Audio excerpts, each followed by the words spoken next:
제가 이제 그 덕숭에 관한 강의를 부탁받을 때도 있고요. 정동에 관한 강의를 부탁받을 때도 있는데, 덕숭에 대한 강의를 부탁받아도 정동을 함께 항상 이야기하고요. 정동에 대한 강의를 부탁받아도 덕숭 얘기를 함께 같이 합니다. 이 두 개는 항상 붙어 다니는 세트와 같다, 물과 물고기와 같다라고 생각을 하고 있습니다. 바로 이 부분이 이제 덕수궁이 다른 궁궐과 굉장히 차별화되는 부분이다라고 생각을 합니다. 저희가 덕숭에 관한 얘기를 처음 시작할 때 이런 질문으로 시작을 합니다. 덕수궁은 고궁인가? 하는 질문입니다. 서울엔 5개의 궁궐이 있죠. 다 아시다시피 경복궁이 있고, 창덕궁이 있고, 창경궁, 경희궁, 덕수궁이 있어요. 그렇죠? 이 서울에 5개의 궁궐이 있다라고 하면 맞지만 5개의 고궁이 있다라고 하면은 이건 틀리다고 생각합니다. 그 이유는 바로 이 덕수궁 때문에 그래요. 우리가 이제 학술적으로 아직 근대의 시점과 종점이 어디냐에 대해서는 명확하게 정의된 바는 없지만, 통상적으로 근대의 시점을 개항 이후부터라고 많이들 일반적으로 이야기하죠. 그 관점에서 본다면 1876년이 개항이 시작된 시점이니까, 개항된 시점이니까 1897년에 대한제국의 황궁으로 태어난 덕수궁은 시간적으로 보면 확실하게 근대 시기에 만들어진 궁궐이죠. 그러니까 보통 고궁하면은 조선시대까지의 궁궐을 이야기한다고 치면은 덕수궁은 고궁이라고 부르면은 적절하지 않은 게 됩니다. 그래서 그런 의미에서 봐도 사실은 덕수궁은 고궁이 아니라 근대 궁궐이고요. 그 다음에 이것이 덕수궁이 역사의 전면에 드러나는 시기가 언제입니까? 사실 우리 조선의 역사에서, 우리 이 땅의 역사에서 덕수궁이 역사의 전면에 드러나는 건 2번 있어요. 한 번은 임진왜란 때죠. 그렇죠? 아마 아시는 분이 많으실 텐데, 임진왜란 때 일본이 쳐들어왔을 때 선조가 도성을 떠나서 의주로 몽진했다가 1년 만에 돌아와 보니 경복궁과 창덕궁이 불타버리고, 그래서 갈 곳이 없어서 어디를 임시로 거처할 때를 찾다가 찾은 곳이 덕수궁에 있는, 정동에 있는 월산대군의 사제였잖아요. 그러면서 이제 역사의 전면에서 임시 행궁으로 그 모습을 드러내죠. 그 다음에 경운궁이라는 궁궐을 잠시 갔습니다마는 인조 반정으로 인해서 광해군이 물러나고 인조가 다시 창덕궁으로 돌아가면서 경운궁은 다시 역사 속으로 묻힙니다. 궁궐이 해체된 거예요. 그러다가 다시 일어나는 게 오늘 얘기에 이제 중심이 되는 건데, 국모가 일본인에 의해서 살해되는 미중유의 국난을 당하게 되면서 아간파천을 하게 되고, 아간파천 이후 아간에서 1년 동안 절치부심했다라고 저는 생각이 드는데, 그러면서 대한제국을 준비하잖아요. 그러면서 대한제국의 황궁으로 태어나는 거죠. 그 사이에는 약 한 300년의 시간 갭이 존재합니다. 그러니까 대한제국 정궁으로 태어나는 덕수궁, 여기까지 포함하면은 이 땅의 역사에서 덕수궁이 역사의 전면에 등장하신 2번이 있는데, 그 2번이 모두 다 일본하고 관계가 있는 거죠. 그러니까 조선이 겪었던 진짜 가장 극심한 국난 중에 하나인데, 그런 식으로 보면은 덕수궁의 역사는 일본과는 악연 중에서도 거의 최고의 악연이다라고 할 수가 있습니다. 그런데 이 덕수궁이 1897년에 정궁으로 태어나서 오늘날 좀 이어지고 있는 건데, 조선이 제일 처음에 개국을 했을 때는 서울은 청계천을 품에 안고 내사산으로 둘러싸인 인구 10만 명을 위한 계획 도시였습니다. 그런데 대한제국의 정궁으로 이 건물이 태어났을 때는 이미 500년이 지난 시점이죠. 그 당시에 서울 인구에 대해서는 정확한 통계치는 없지만 한 20만 명에서 30만 명 안팎 이렇게 대충 이야기를 합니다. 그러니까 적어도 500년이 지난 시점에서 도성 한복판에 이 궁궐이 만들어질 만큼 큰 땅이 있을 리가 없죠. 빈 땅이. 그래서 사실은 아주 좁은 땅을 시작으로 해서 틈나는 대로 국력을 넓혀가지고 궁궐을 만들다 보니 국력의 경계가 경복궁이나 창덕궁처럼 반듯하지가 않아요. 이게 들쭉날쭉하게 되는. 그래서 도시하고 아주 긴밀하게 얽혀 있어요. 바로 이러한 특징 때문에 저는 이 덕수궁을 이야기할 때 도시궁궐이라는 표현을 사용합니다. 도시궁궐, 그렇기 때문에 약간 이렇게 이상하게 생각하시는 분이 계실 수 있어요. 경복궁도 도시 안에 있는데, 그렇죠? 창덕궁도 도시 안에 있고. 그 말은 틀림없이 맞는 얘기지만, 경복궁은 기본적으로 도시 안에 있기는 하지만 도시 안에서 도시 전체의 질서를 잡는 중심에 있습니다. 아마 역사를 공부하신 분들은 금방 아시는 내용 중에 하나가, 600년 전에 정도전이 서울을 만들 때 전조, 후시, 좌묘, 우사라는 이제 중국의 고대 도시를 만드는 기본 주대 고궁이라고 하는 그 룰에 따라서 만들죠. 경복궁에 왕이 앉아 있다고 보고 왕이 남면을 한 상태에서 전조 앞에 육조가 있는 거죠. 후시는 평야로 만들다 편편한 땅에 도시를 만드는 중국에서는 궁궐 뒤에 시장을 두지만 우리는 산이 있으니까 그건 못 두는 거고요. 네, 좌묘 우사 왼쪽에 종묘를 두고 오른쪽에 사직을 두는 거잖아요. 그렇게 해서 만들어진 도시 공간의 기본 조직이 육조거리와 종로와 남대문으로 구성되는 겁니다. 그런 큰 질서의 중심을 잡고 있는 것이 바로 경복궁이죠. 그러면서 경복궁은 북악을 배경으로 해서 전체 도시를 오시하는 듯한 위치에 있죠. 그러니까 사실 도시를 지배하는 궁궐의 성격이 훨씬 도시와 함께 동고동락하는 관계는 아닌 거죠. 우리가 흔히 말하는 구중심처, 구중궁궐 그런 얘기를 할 때 그런 표현에 적합한 것은 바로 경복궁이나 창덕궁 같은 궁궐입니다. 덕수궁은 그런 의미에서 보면 도시의 전체 질서를 지배하거나 중심을 잡는 것이 아니라 예기치 않았던 시기에 예기치 않았던 국난을 통해서 갑자기 만들어졌기 때문에 다른 궁궐처럼 아주 근사한 곳에 산을 배경으로 만들어진 궁궐이 아닌 겁니다.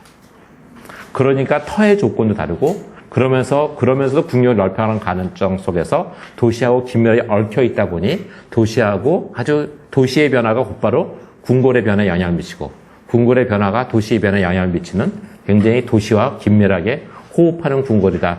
그런 의미에서 도시궁궐에 대한 뜻입니다.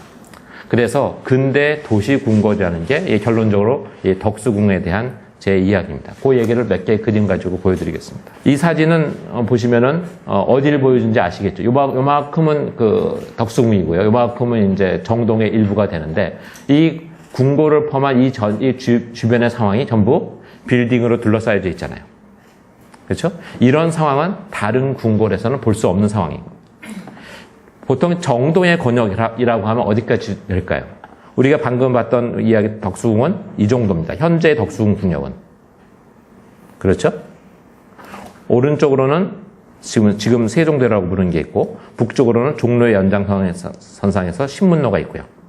남서쪽으로는 서소문로가 있고 이 서쪽에는 뭐가 있죠? 경계가? 이쪽으로 하면 의주로인데 의주로까지를 정동이라 생각 안 하죠. 정동은 보통 여기에 이제 남대문이 있는데요. 이렇게 해서 대충 한 요 정도. 여기에 서사문이 있죠. 서대문이 있죠. 요 정도를 우리가 보통 정동의 권역이다라고 이야기를 합니다. 물론 이것은 법적인 영역을 말하는 것은 아닙니다. 정확하게 말하면 요 앞에 지금 현재 정동 주행, 야행 하면서 여기에 정동 로타리 가는 요 길까지 지금 자동차를 통행 못하게 하고 있는데 요 길의 요 아래쪽 요 길은 정동이 아닙니다. 엄격하게 말하면. 여기 행정적으로는 서소문동이에요. 근데 보통 우리가 이제 인지하는 경계 영역에서는 아까 말씀드렸던 이 정도를 우리가 정동이다라고 하는 거죠. 정동은 어떤 성격을 지닌 곳일까? 보통 우리가 외교타운이라고 알고 있습니다. 그렇죠? 아마 이 부분은 거의 상식처럼 알고 계신 분들이 많이 있을 거예요. 그러면 정동은 외교타운이기만 할까?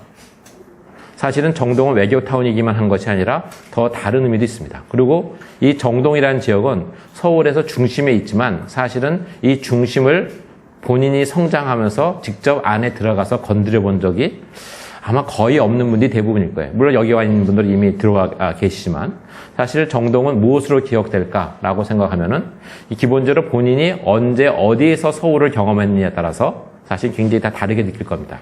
덕수궁으로 기억하시는 정동도 있을 거고요. 그다음에 미국 대사관으로 기억하시는 정동도 있을 겁니다. 정동 제일교회를 기억하시는 분들도 계시죠. 아마 개신교 분들 많이 기억하실 거고 특히 감리교를 믿으시는 분들한테는 정동 제일교회는 거의 성지 같을 거라고 생각이 들어요. 우리나라에서 가장 오래된 개신교 교회일 뿐만 아니라 감리교 교회이기도 하죠. 그다음에 이화여고도 있고요. 물론 이화여고 나오신 분은 다 기억하실 거고요. 근데 이런 것들만 이런 대표성을 띠는 것들만 있는 것이 아니라 덕수궁은 우리가 일반적으로는 궁궐에 있는 정전이 중화전 형태의 것도 있지만 석조전도 있고요. 전혀 다른 모습에. 그다음에 미국 대사관만 있는 줄 알았는데 영국 대사관도 있고 러시아 공사관도 있고 프랑스 공사관도 있었고 그다음에 독일 공사관도 있었고 벨기에 공사관도 있었고 캐나다 대사관 지금 새로 들어온 것도 있죠. 이런 걸 보면 확실하게 여기 정동은 외교타운이 맞네라고 생각하죠. 근데 사실 그 다음의 내용을 보면은 이게 정동 제일교회만 있는 것이 아니라 구세군 본영도 있고요. 최초의 카톨릭 수녀원도 있었어요. 그것이 프란치스코 교육관으로 흔적이 남아있고, 러시아 정교회도 있었어요. 지금 경향신문사 자리에 있는 근처에. 성공의 대성당도 지금도 있죠. 그렇죠? 그 다음에 한성교회는 중국인 개신교 교회입니다. 이 정도를 보면은 이 땅에 들어와 있는 메이저급의 외대 종교는 전부 정동에 뿌리를 두고 있다는 것을 알 수가 있습니다. 이 정도가 되면 정동은 외교타운일 뿐만 아니라 동시에 이건 선교기지이구나, 하겠구나라는 생각을 할 수가 있죠. 근데 선교기지가 되려면 좀 더 몇 가지 조건이 더 필요하죠. 오늘날 우리가 이제 외국에 선교 나갈 때도 보면 선교사들이 거의 예외 없이 들고 나가는 두 개의 무기가 있죠. 하나가 교육이고 또 하나가 의료 선교죠. 북미 선교사들이 이 땅에 올 때도 마찬가지였습니다. 그래서 여기에 이화여고가 있는 거죠. 그리고 배제학당이 있었던 거고. 배제학당과 이화학당이 선교 미션 스쿨의 대표적인 건데, 근데 문제는 병원이 없잖아요. 병원이 없었던 게 아니라 원래 시병원과 보구여관이라는 게 있었는데, 스크랜튼 여사가 그 병원을 나중에 동대문으로 들고 나가는 거죠. 그래서 최초의 여성 전용 병원인 보구여관이 동대문으로 나가면서 아마 그게 이화여자대학교의 동대문 병원에 아마 모태가 되지 않았나 싶어요. 그렇게 생각하면은 이 정동은 확실하게 선교기지라고 할 수가 있는 것이죠. 그러면 정동이 선교기지와 외교타운으로서의 역할, 이 두 가지 중에서 어떤 정체성이 훨씬 더 강할까요? 역사를 생각해 보시면 우리가 겪었던 근대기의 가장 비극적 역사의 시작 중에 하나가 1905년의 을사늑약이잖아요. 을사늑약은 아시다시피 외교권을 뺏기는 거죠. 외교권을 뺏기면 더 이상 정동에 있는 각국 공사관들은 외교 기능을 행할 수 없습니다. 그래서 공사관은 대사관의 옛 표현이에요. 그래서 그 공사관은 전부 영사관으로 바뀝니다. 영사관으로 바뀌니까 그러니까 더 이상 외교타운의 기능을 할 수가 없죠. 백인들의 동네긴 하지만. 그런데 교회는 어때요? 교회는 국공과 무관하게 계속 존재하죠. 선교기지의 성격도. 이 외교타운의 기능이 해방되고 나서 3년 있다가 1948년에 회복된다는 걸 감안한다면 오히려 끊임없이 이어지는 성격은 오히려 선교기지로서의 정동이 훨씬 더 지속적이었던 것 같아요. 그럼에도 불구하고 선교기지보다는 이 외교타운이라는 것이 좀 더 강하게 머릿속에 박혀있는 것은 외교타운이 있었기 때문에 선교기지가 될 수 있었던 이유입니다. 제일 먼저 미국 공사관이 1883년에 정동에 들어오게 되고 그것을 따라서 서양의 여러 나라들이 정동에 자리를 잡게 되니까 그 다음에 들어오는 선교사들이 생활의 편익과 신변상의 안전을 위해서 정동에 자리 잡게 되고 정동에서 교회를 열고 그렇게 활동을 시작하는 거죠. 그러니까 외교타운이 없었으면은 선교기지가 여기에 이렇게 집중적으로 형성되지 않았을지도 모르는 거죠. 그러니까 그런 의미에서 정동은 어쨌든 외교타운이지만 동시에 선교기지이기도 하다라는 겁니다. 이게 이제 덕숭의 전경입니다. 이 사진이요. 석조전이 보이는 거고, 그 다음에 중화전이 보이죠. 정전인. 그 다음에 보니까 조그만 건물이 편전인, 덕홍전이 있고, 그 다음에 침전인, 함령전이 있는 덕숭의 전경인데, 이 모습을 보시면은 굉장히 단촐하죠. 그렇죠? 굉장히 단촐합니다. 한눈에 다 보여요. 이렇게 한눈에 아주 아담하게 들어오는 궁궐이 없을 거예요. 근데 이 궁궐의 무슨 규모 말고, 이 전체의 전경을 보시면은 우리가 한테 익히 익숙한 앞에 4개의 궁궐과 다른 점이 보이시나요? 석조전이, 그쵸. 다른 궁궐에는 이제 이런 서양식 정전이 없는데, 있는 게, 요것도 하나가 있고요. 좀 더 큰 틀에서 보면은, 산이 없죠. 경복궁은 뒤에 북악이 있고, 창덕궁은 뒤에 응봉이 있고, 경희궁은 뒤에 인왕을 배경으로 하는데, 여기는 뒤에 산이 없고, 빌딩으로 대신하고 있잖아요. 왜 이런 일이 벌어지느냐. 경복궁과 창덕궁은 도성을 만들 때부터 그 위치가 예정되어 있었는데, 이거는 원래 나라가 정상적으로 큰 탈 없이 지냈으면 생기지 않았을 궁전인 겁니다. 예상하지 못했던 시기에 예상하지 못했던 사건으로 인해서 갑자기 생겼기 때문에 다른 궁궐처럼 똑같이 입지를 정하는 그런 혜택을 보지를 못했던 거죠. 그래서 뒤에 산이 없는 겁니다. 그래서 덕수궁은 경복궁이나 창덕궁과 얼마나 같고 얼마나 다를까. 이걸 생각해보면 경복궁 아까 말씀드린 것처럼 뒤에 북악을 배경으로 이렇게 능선이 흐르다가 능선이 거의 멈추는 곳에 이렇게 정전이 들어서는 거죠. 창덕궁도 우리가 내사산이라고 해서 북악, 그다음에 인왕, 그다음에 낙산, 남산 요 네 개만 주로 꼽 이야기하지만 사실은 잘 보면 북악의 동편에 응봉이라는 높은 산이 하나가 더 있습니다. 이 네 개의 방위 체제를 가지고 설명하니까 응봉을 갖다 빼먹는데 사실은 서울 전체 구성에서 보면은 응봉이 굉장히 중요한 산입니다. 응봉은 창덕궁의 배경이 된 산이기도 하지만 응봉의 능선이 고르게 숨을 좀 고르는 곳에서 창덕궁과 창경궁 두 개의 궁궐이 자리 잡고 있고요. 이 능선이 여기서 멈추지 않고 더 흐르면 어디로 갑니까? 종묘까지 만들잖아요. 그렇게 생각하면 도성의 내부의 시설이나 공간 구성의 측면에서 보면은 응봉의 중요성은 아무리 강조해도 지나치지 않습니다. 결코 그 중요성이 경복궁에 모자라지 않아요. 그다음에 경희궁은 이 뒤에 배경에 조금 멀리 떨어져 있습니다만 그 인왕이 배경으로 합니다. 그런데 여기 덕수궁은 이 도성 한복판 아주 평평한 곳에 자리 잡고 있는 거죠. 이 뒤에 있는 요게 문이 있고 허허벌판이 있죠. 이게 경희궁입니다. 요 사이에는 뭐가 있어요? 신문로가 있죠. 이게 아까 말씀드린 이유로 덕수궁이 이렇게 존재하는 겁니다. 그래서 이러한 입지와 시기가 갖는 차이로 인해서 이 덕수궁은 이 고궁과는 확실히 다르죠.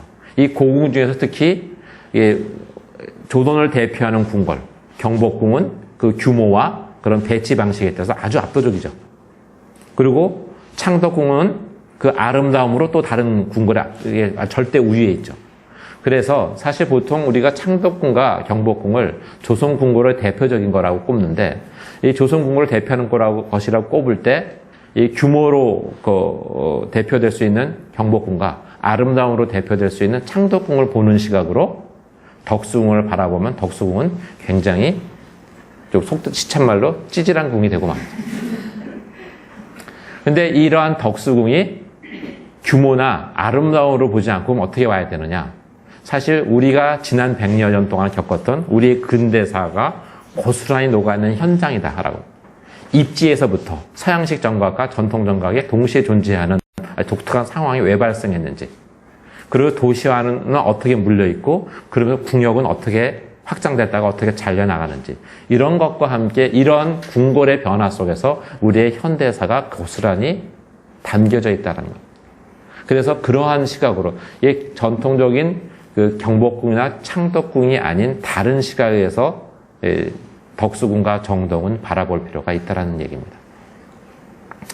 요거면 좀 더 명확하죠.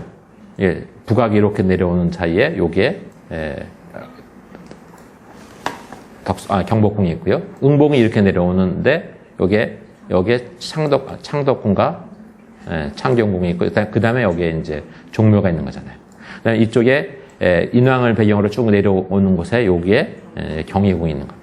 그런데 여기에 있는 덕수궁은 여기로부터 절단되어 있는 거죠.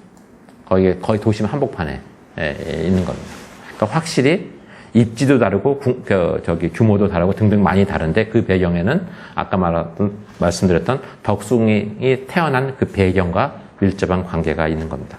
그래서 덕수궁은 조선이 기획한 대한제국의 근대 도시궁궐이다라는 게 이제 기본적인 제 정의입니다.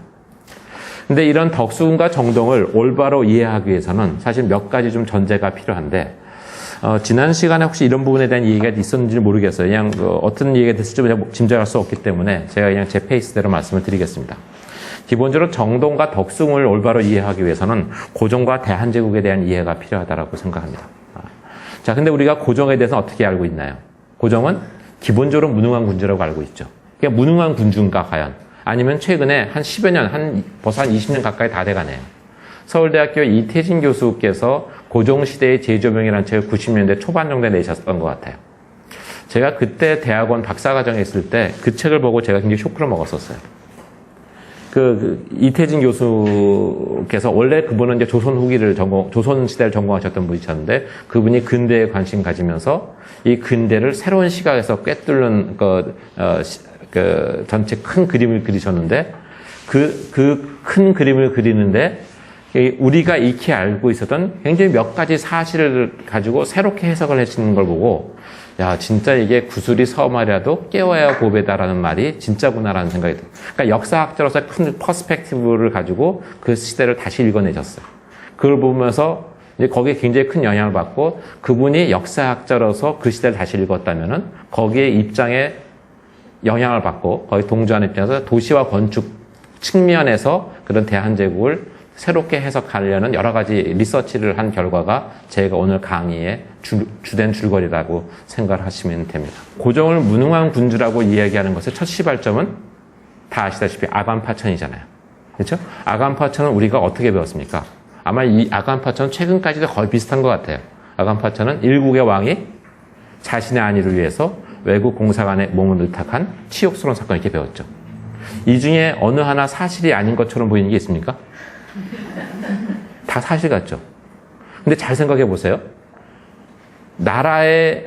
왕의 안위가 곧 국가의 안위이던 왕조 국가 시절에 왕이 자신의 안위를 지키는 게 이게 욕먹을 일인가요?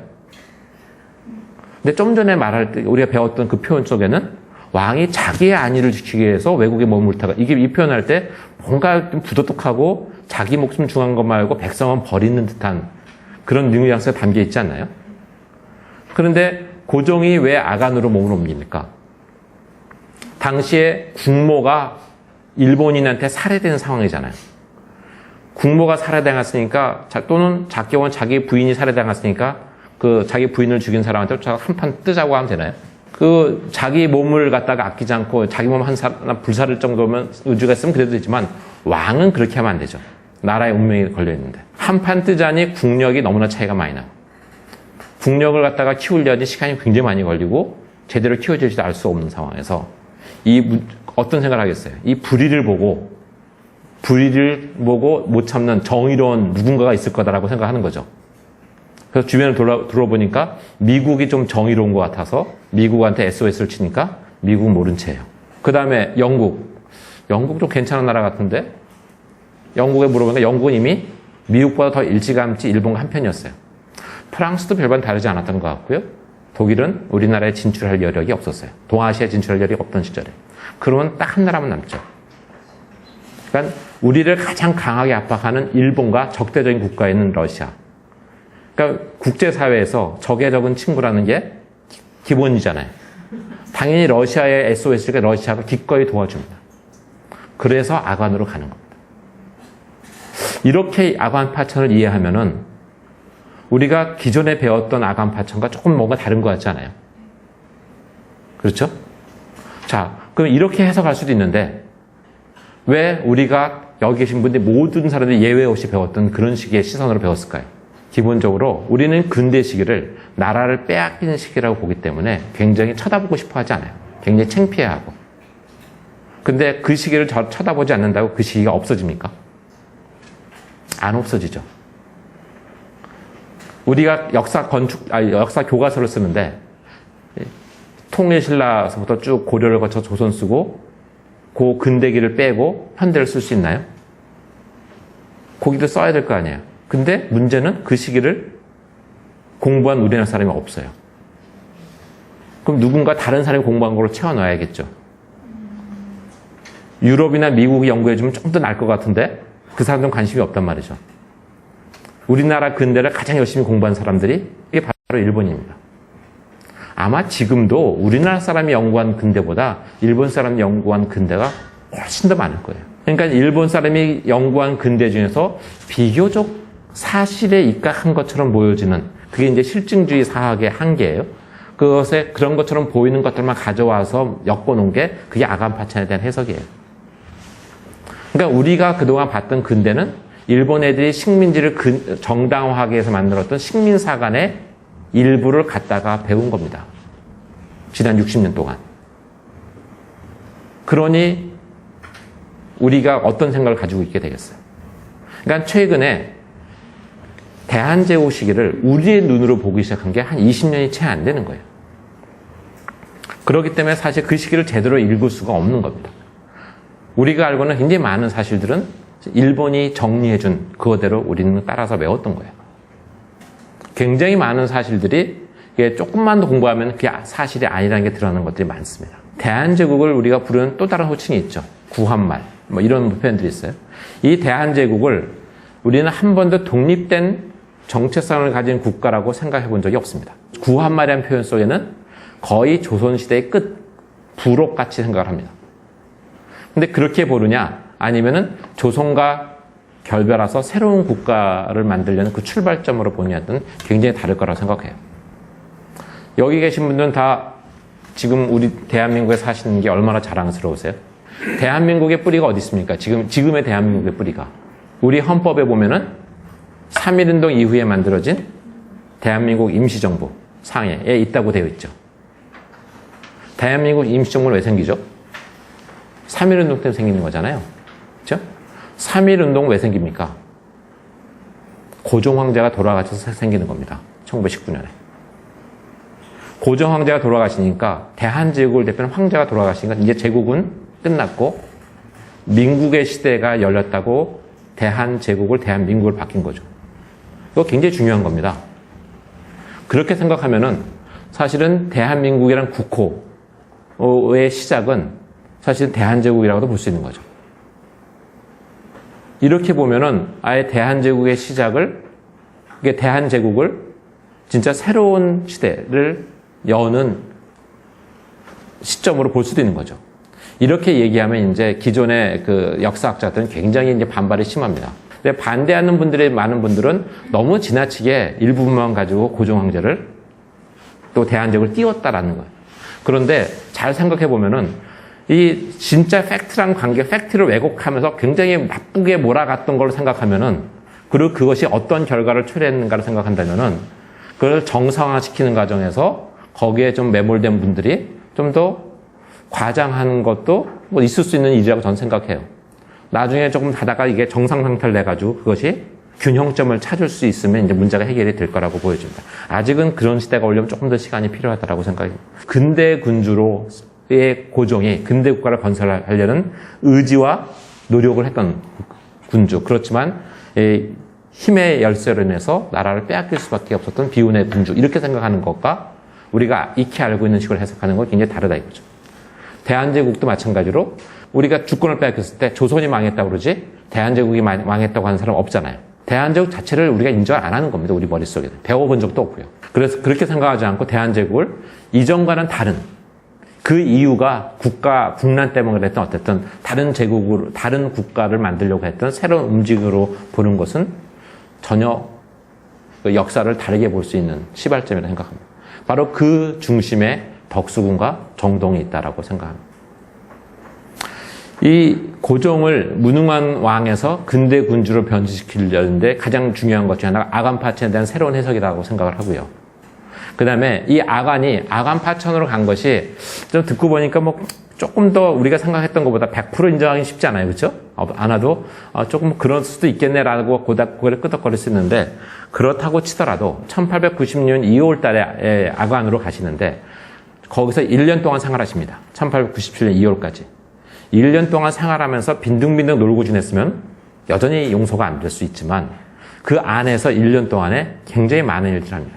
큰 틀에서는 대한제국을 출범시킬 준비를 하고요. 근데 그 안에서 이제 근대 국가가 갖춰야 될 기본적인 국가 인프라, 특히 서울로 치면 도시 인프라를 구축하는 일들을 합니다. 여기에 적은 것들이 그런 일들입니다. 그 말씀을 드리려고 해요. 자, 이게 이제 근대 군주의 모습과 이제 이렇게 전제 군주, 근대 이전의 군주의 모습을 일부러 이제 사진을 이렇게 그림을 두 개로 비교를 했고요. 러시아와 아간파천의 진실.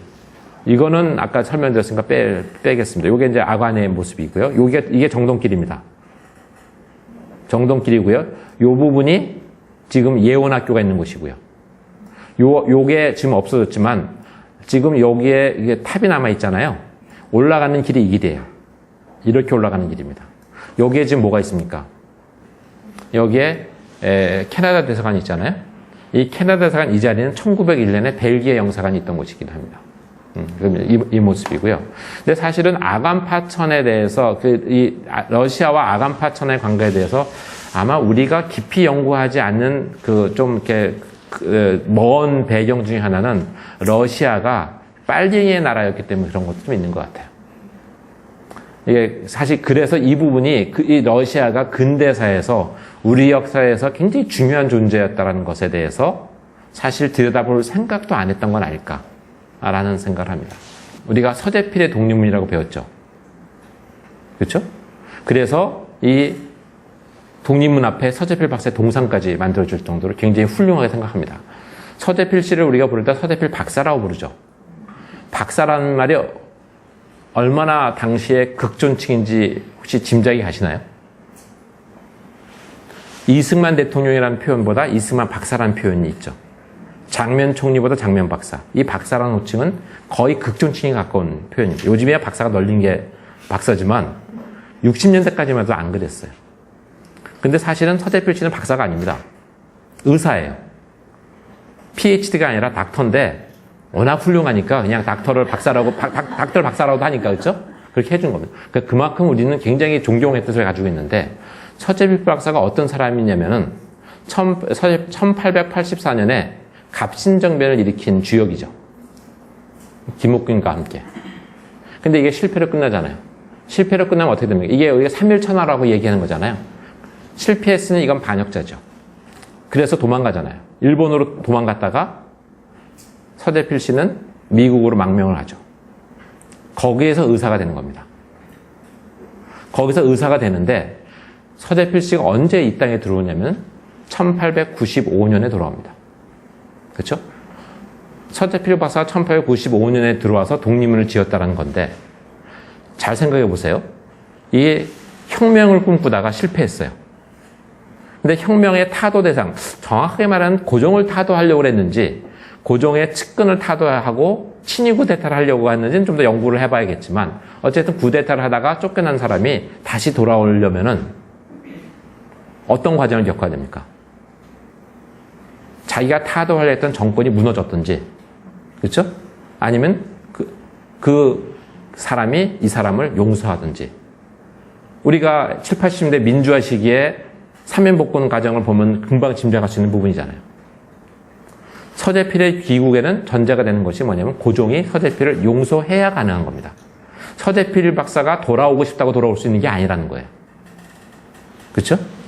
근데 우리는 그 부분에 대해서 생각해 본 적이 없죠. 서재필 박사의 가장 큰 공헌 중에 하나가 뭡니까?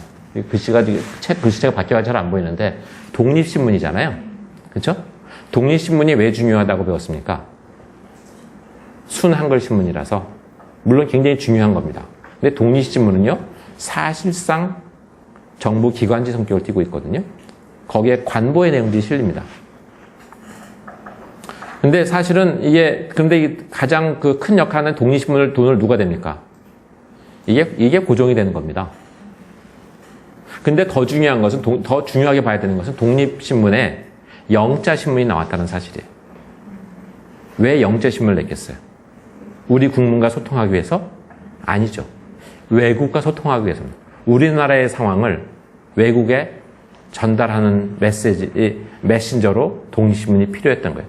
그래서 외국과 소통할 수 있는 통로가 필요한데 그때 서재필 박사가 굉장히 중요한 역할을 할 수 있을 거라고 믿어서 서재필 박사를 귀국시킨 겁니다. 그리고 이 사람의 생활비와 이 사람이 사회에 필요한 돈을 댄 거죠.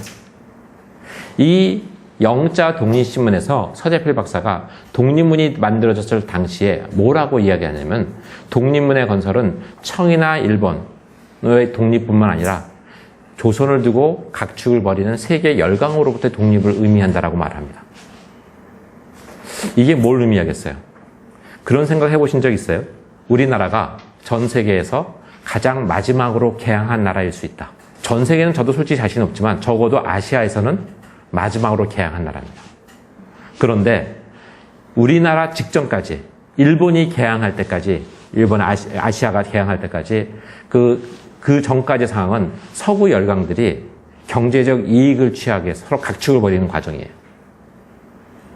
그런데 우리나라가 개항한 시점에서는 서구 열강의 각축뿐만 아니라 전통적으로 우리나라에 대해서 종주권을 주장하는 중국이 있고 그 다음에 우리보다 20년 앞선 개항한 실력으로 우리나라를 먹으려고 또는 우리나라에 대한 이권을 쟁탈하려고 덤벼드는 일본이 있었던 거예요. 훨씬 더 복잡하죠. 근데 그 두 나라가 가까이 있어가지고 훨씬 여러 가지 우위를 점하게 되는 거죠. 그렇기 때문에 사실 이 독립문은 주권을 빼앗기지 않고 우리는 독립국이다라는 것을 드러내는 상징적인 제스처인 겁니다. 우리는 독립국이니까 건드리지 마, 이런 의미를 갖고 있는 거거든요. 그리고 이 노력은 이거 하나 지은 걸로 만들어지는 것이 아니라 1901년에 벨기에와 수교를 맺어요. 그 벨기에가 중립국이었습니다. 그 당시에 여러 나라가 각축을 벌이는 과정에서 힘없는 나라가 독립을 유지하려면 벨기에처럼 중립국 모델로 가야 된다라고 생각을 했던 거예요. 그래서 벨기에랑 수교를 맺고 벨기에 중립국 모델로 벤치마킹합니다. 그래서 1903년인가요? 그때쯤에는 미국인 고문관에서 센지를 내보내고 벨기에 사람 델콰뉴를 데리고 와서 고문관으로 앉혀요. 그 실제 1903년에 일본과 러시아가 전쟁의 기운이 무르익으니까 서둘러서 아직 중립국 지위를 확보하지 못한 상태에서도 불구하고 급하니까 일단 중립국 선언을 합니다. 근데 그게 일본이 그것을 무시하고 한국을 힘으로 누르고 러시아를 마저 이겨버리는 바람에 우리가 운명이 이제 바뀌게 되는 거죠. 그게 이제 1904년인 거죠. 바로 그 상황으로 본다면 사실 이 독립문의 건설로부터 쭉 이어지는 것은 굉장히 일정한 이렇게 움직임이 있는 거예요. 그래서 이 서대필이 그런 말을 쓴 겁니다. 그러니까 다시 말하면 이것은 청인에 대한 사대를 폐한다는 의미가 아니다라는 거예요. 이게 영웅문이라는 거잖아요. 이것을 철거하고 이 건물을 지었다는 건데, 근데 사실은 제가 공부를 하다 보니까 이런 자료를 찾았어요. 영웅문은 철거가 됐는데 독립문이 없어요. 이상하다 하고 좀 찾아보니까 1895년에 무슨 일이 일어납니까? 1894년에 이게 청일전쟁 이후에 갑오개혁이 일어나잖아요. 갑오개혁 때 이 청에 대한 사대를 폐한다고 해서 이 영웅문을 철거합니다. 그리고 독립문을 바로 짓는 게 아니에요. 독립을 짓는 것은 1890년 7월이에요. 고종이 아관에 가 계실 때입니다. 지금도 그렇지만 이 격병기의 1년 반은요, 굉장히 긴 기간입니다. 이 얘기는 다시 말하면 적어도 우리가 독립문을 짓기 위해서 영웅문을 철거했다고 배웠잖아요. 그거는 역사적 사실이 아니다라는 겁니다. 영웅문의 철거는 별도예요. 청에 대한 사대를 폐하기 위해서 한 건 맞아요. 즉, 그렇지만 독립문을 지은 게 그거나 청과는 무관하다.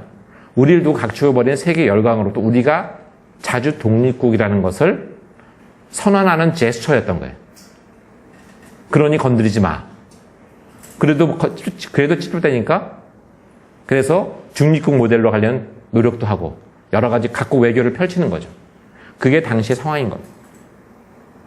그렇게 되면 이것은 서대필의 독립문이라고 배우면 안 되는 거죠. 제가 보기엔 고종의 독립문이 더 맞는 것 같아요. 자, 이건 뭐냐면은 파고다 공원에 있는 탑입니다. 1800년대 말에 이제 이 공원이 만들어지는데, 공원이라는 것은 서양에서도 그 역사가 길지 않습니다. 서양에서도 공원은 산업혁명 이후에 피폐해진 도시 환경을 치유하기 위한 장치예요. 이 그림도 굉장히 유명한 그림이죠. 또 구스타프 도레라는 판화가가 산업혁명기의 도시를 갖다가 묘사한 겁니다. 이러한 왼쪽의 저런 상황 속에서 스모그라는 새로운 신조어가 생기죠. 이런 스모그 때문에 수만 명의 사람들이 죽어가잖아요. 그래서 이래가지고는 이 도시가 영 말이 아니니까 이러한 도시를 치유하기 위해서 그게 만들어진 게 공원입니다. 최근의 상황과 한번 비교해서 볼까요?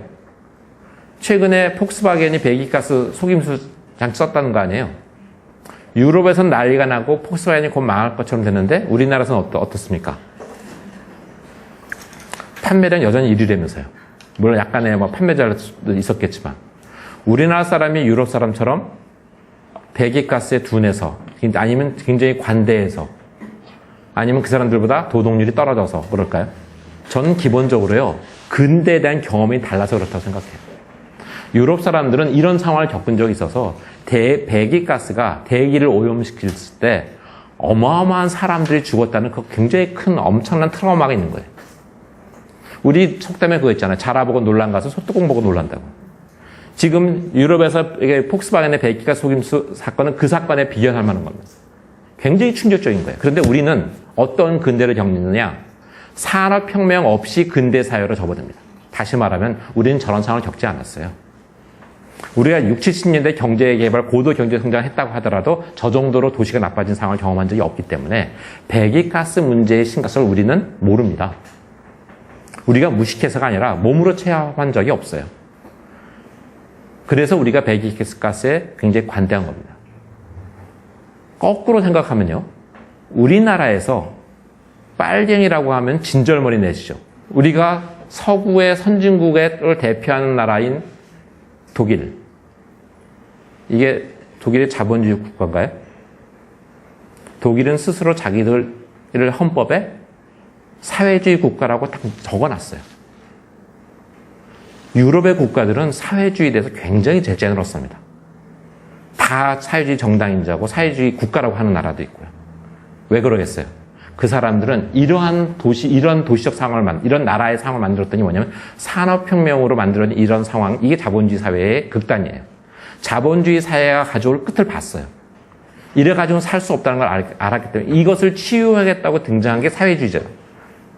그렇기 때문에 그리고 나서 사회주의가 현실 사회주의는 소련에서 여러 가지 이유 때문에 망하지만은 굉장히 사회주의가 자본주의의 엄청난 문제점을 해결했다는 걸 알아요. 그래서 자본주의만 가지고 살 수 없다는 걸 알기 때문에 사회주의에서 굉장히 제너러스한 겁니다. 걔들이 우리보다 반공론술이 투철하지 않아서 이건 전혀 다른 문제. 우리랑 다른 근대를 겪었기 때문에 우리는 6.25 전쟁을 겪었기 때문에 그래서 사회주의를 용서 못하는 거예요. 우리가 사회주의 용서 못하는 거나 유럽 애들이 배기가스 속임수 용서 못하는 건 기본적으로 그런 비슷한 그 상황이 있다고 저는 생각을 해요. 그래서 우리가 어떠한 근대를 겪었느냐에 대한 정확한 이해는 우리 도시와 우리 건축과 우리 역사를 보는데 굉장히 중요하다고 생각합니다. 우리는 파고다 공원이 폐사주로 약간 좀 지저분하긴 했지만 별로 그렇게 나쁘지 않았기 때문에 한 요 정도의 공원을 만들어요. 근데 사실 잘 아시잖아요. 파고다 공원이 이게 우리가 유럽에서 산업혁명을 겪으면서 도시를 치유하는 굉장히 중요한 도시 허파 같은 역할을 하라고 만들었던 것이 영국 런던의 하이드파크. 그렇죠? 미국의 뉴욕의 센트럴파크 같은 것에 비교가 말도 안 되게 작잖아요. 근데 이게 왜 필요했겠어요? 이것을 당시 만들었다고 추정되는 이채연이라는 시장이 어떤 경험을 했느냐가 중요합니다. 미국과 수교한 다음에 당시 박정양 주미공사를 따라서 미국으로 건너간 이채연 씨가 미국에서 뭘 보냐면 도시 미화 운동을 보고 옵니다. 이게 산업혁명을 겪은 유럽의 많은 나라는 도시를 위생적으로 만드는 게 사회적 화두였어요. 국가적 어젠다였어요. 그래서 이 도시를 위생적으로 만들기 위해서는 도로를 곱게 펴고 광장을 만들고 공원을 만들고 이게 굉장히 중요해서 미국에 가서 보니까 이 근대 국가의 서구 근대 국가의 근대 도시라고 하는 것은 가로를 반듯하게 정비하고 광장을 만들고 공원을 만드는 거구나라고 배워온 겁니다. 그래서 서울에서도 근대 도시를 만들기 위해서는 공원이 필요하구나라고 해서 지저분한 데 중에서 비교적 도심지에는 넓은 땅 폐사지인 이 파고다 공원의 그 터를 갖다가 이렇게 정비해서 만드는 거죠. 그러면 이제 이것은 사실 근대 도시의 상징적인 장치로 만들어졌다고 이해할 수 있는 거죠. 이거는 독립신문에 실린 신문 기사인데요. 1890년 10월 달이면은 고종이 아관에 한참 가 계실 때입니다. 그렇죠? 이때 이거 다 읽어드릴 수는 없고요. 이 기사를 보면은 도로 정비 사업을 이 말이 있어요.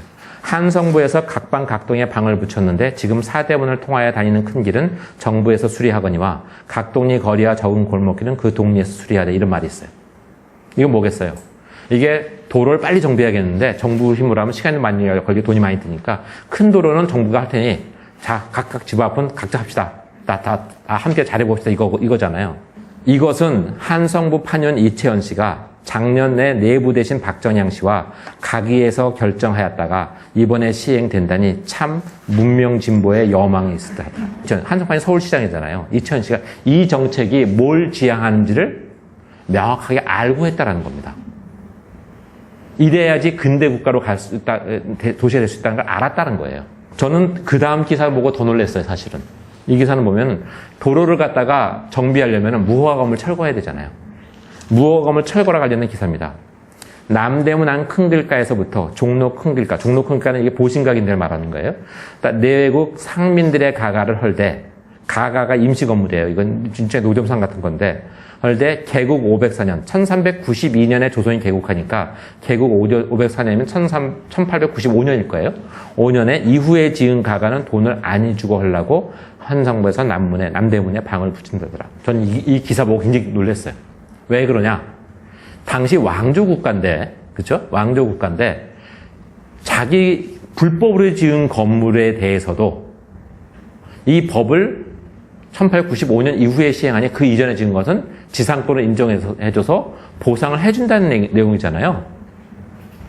오늘날에도 한 정책과 너무나 유사하잖아요. 오늘날 그 불법 건물에 하더라도 땅 위에 한 20년 동안 자기가 짓고 살면은 함부로 철거 못 하잖아요. 지상권 인정해주잖아요. 똑같은 거 아닌가요? 굉장히 놀랍죠. 그 또 하나는 왜 이 방을 붙였나를 생각하니까 더 재밌어요.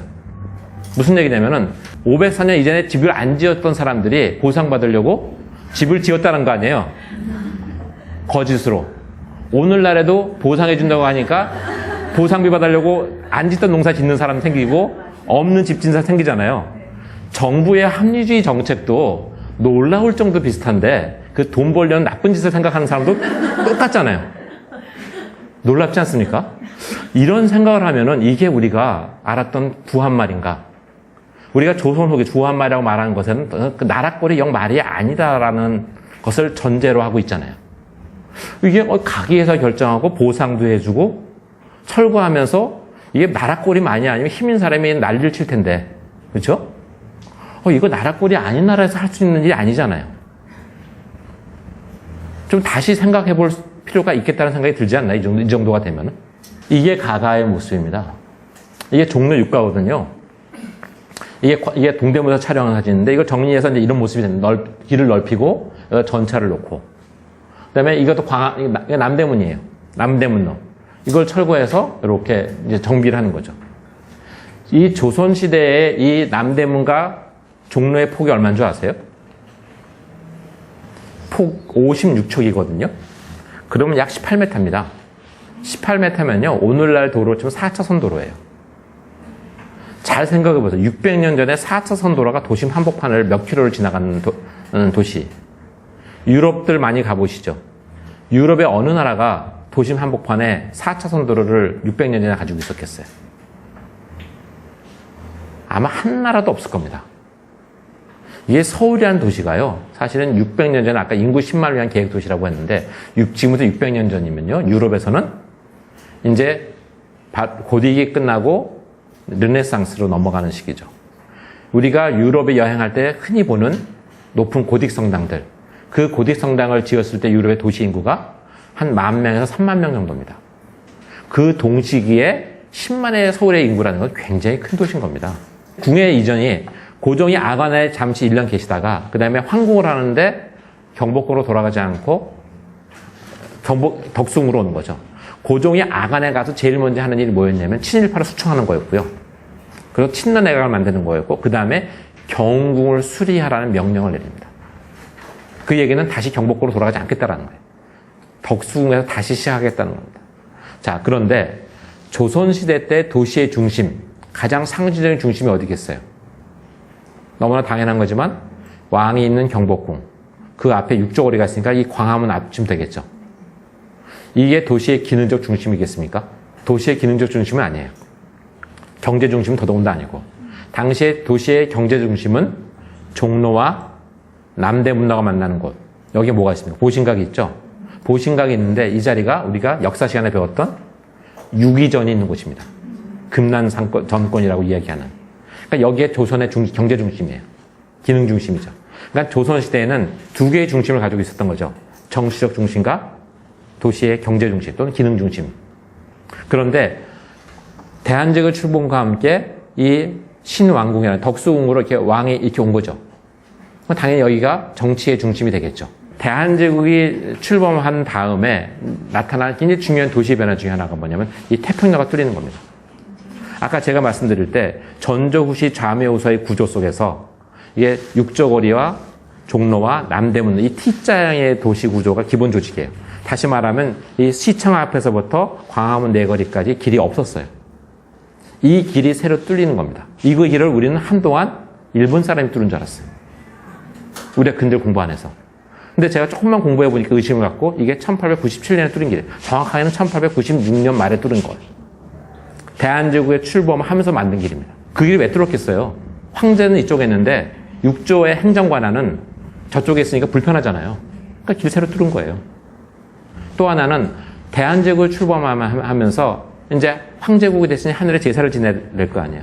그래서 황구단을 만든다고요. 근데 황구단으로 가는 길이 처음에는 을지로를 돌아서 갔어요. 남대문로로. 그러니까 나중에 뭘 뚫냐면 대한문에서 직접 연결되는 길을 뚫습니다.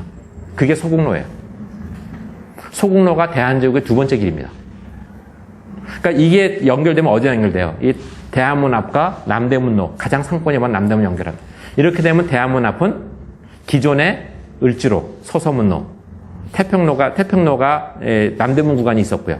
그래서 거기에 나중에 육조거리를 연결한 태평로 구간이 뚫리게 되는 거고 소국로가 뚫리게 돼서 이렇게 되면 서울의 주요 간선도로가 전부 대한문 앞으로 몰리는 거죠. 그렇게 되면 어떻게 됩니까? 조선시대에 500년 동안 유지됐던 두 개의 중심 구조가 하나의 중심 구조로 재편되는 거죠. 그러니까 여러분들께서는 우리는 그렇게 재편된 대한제국의 도시 구조 속에 살고 있는 겁니다. 그런데 이걸 한동안 일본 사람들이 이 구조를 만들었다고 우리는 잘못 알고 있었던 거예요. 그래서 우리 하필 중심이 일본 애들이 이렇게 생각을 해서 창피했던 시절이 있었어요.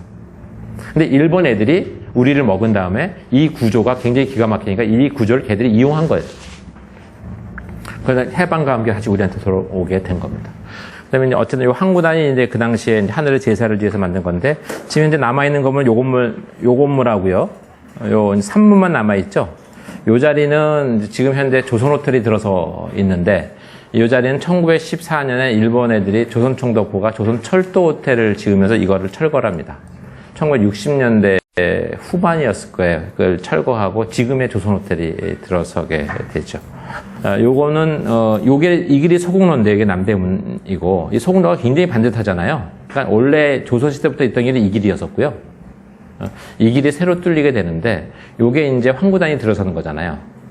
그래서 요 길이 이제 새로 뚫리게 되는 겁니다. 1900년에 체코 사람이 브라질 한 사람이 촬영한 사진인데 이 공사 길을 새로 내고 있는 모습을 보여줍니다. 이 사진은 여기에 보면 이제 소국로를 가시다 보면 여기에 주차장이 옛날에 주차장으로 쓰였었는데 지금 현재 흙만 쌓여 있는 곳이 있습니다. 시청에 소국로 보시다 보면 그 아름다운 사람들 큰 간판 있잖아요. 그 간판 그 뒷 공간인데 거기가 대한제국 때 영빈관으로 사용했던 건물입니다. 영빈관 터에 그 당시에 영빈관의 당시에 미국인 고문관이었던 샌지가 살고 있었는데 그 샌지가 이렇게 전체 전경을 사진 촬영한 겁니다. 그래서 이게 대한문입니다. 예, 대한문이고 이게 황구단이에요. 예, 그 모습을 보여주고요. 그다음에 서울에는 아까 말씀드린 5개의 궁궐이 있지만 사실 5개의 궁궐이 동시에 존재했던 적은 한 번도 없습니다. 항상 2개의 궁궐만 존재했어요. 그건 조선이 이 양궐 체제로 운영했기 때문에 궁궐을. 그래서 하나는 정궁, 하나는 이궁으로 운영을 했었습니다. 대표적인 게 서울을 조선의 수도로 삼으면서 경복궁을 짓고요. 그 다음에 이제 창덕궁을 짓는데 창덕궁을 짓고 나서 한 80년 가까이 있다가 창경궁을 새로 짓죠. 근데 이걸 2개를 합해서 우리가 동궐이라고 부르는데 이 창경궁도 독립된 그 궁호를 갖고 있는 궁궐이긴 하지만 사실 창경궁은 독립적으로 사용된 경우가 많지 않았었어요. 그 이유는 뭐냐면 이게 조선이 건국한 지 100년 가까이 되니까 왕은 한 사람으로 계속 이어지는데 왕이 한 사람이 왕비하고만 사는 게 아니잖아요. 그렇죠. 또 나이 차이도 많이 나고 그러다 보니까 어떤 왕은 대왕 대비를 갖다 여러분을 모시는 상황이 발생하는데 이게 창덕궁 내에서 또는 경복궁 내에서 여러 대왕 대비를 모시기가 어려워진 상황이 발생을 해서 그래서 새로 지은 게 창경궁입니다. 그러니까 이건 일종의 생활형 궁전이에요. 그래서 주로 정무를 하는 것은 창덕궁에서 하고요. 이게 2개가 붙어 있는데 궁역이 약간씩 서로 이렇게 구분이 명확치 않을 때가 중간에 종종 있었습니다. 예를 들어서 낙선제 권역 같은 경우는 한때 창경궁 권역이기도 하다가 지금은 창덕궁 권역이기도 하고 이런 변화들이 옛날에 중간중간 있었습니다. 이 경복궁과 그렇게 동궐의 양궐 체제였다가 아까 말씀드린 것처럼 임난 때 둘 다 소실되고 나니까 임시행궁으로 구월산대군의 사절을 이용해서 경궁이 탄생하는 거죠. 경궁을 갖다가 임시행궁으로 사용하면서 선조는 창덕궁을 복원하죠. 근데 이상하지 않나요? 왜 정궁을 복원하지 않고 창덕궁이라는 이궁을 복원했을까요? 역사에 대한 관심이 많으셨던 분들 중에는 상식처럼 경복궁은 지기가 다 쇠해서 나라가 미중에 국난을 당했다. 재수없는 궁궐이다. 하기도 해요. 그런데 그거는 요즘은 이제 그게 역사적 사실과 조금 거리가 있다는 이 얘기들을 많이 합니다. 왜냐하면 실제로 경복궁이라는 궁궐은 굉장히 큰 궁궐이거든요. 그래서 당시에 이 전쟁을 막 겪은 나라에서 굉장히 큰 규모의 경복궁을 짓는 게 가능했을까? 자, 얼마나 컸을 것 같으세요? 아까 제가 잠깐 그 얘기 하다 말았는데, 서양에서 가장 큰 궁궐의 상징적인 게 뭡니까? 베르사유 궁이잖아요. 베르사유 궁은 파리라는 도시 안에 있는 것이 아니라 도시 밖에 있는 겁니다.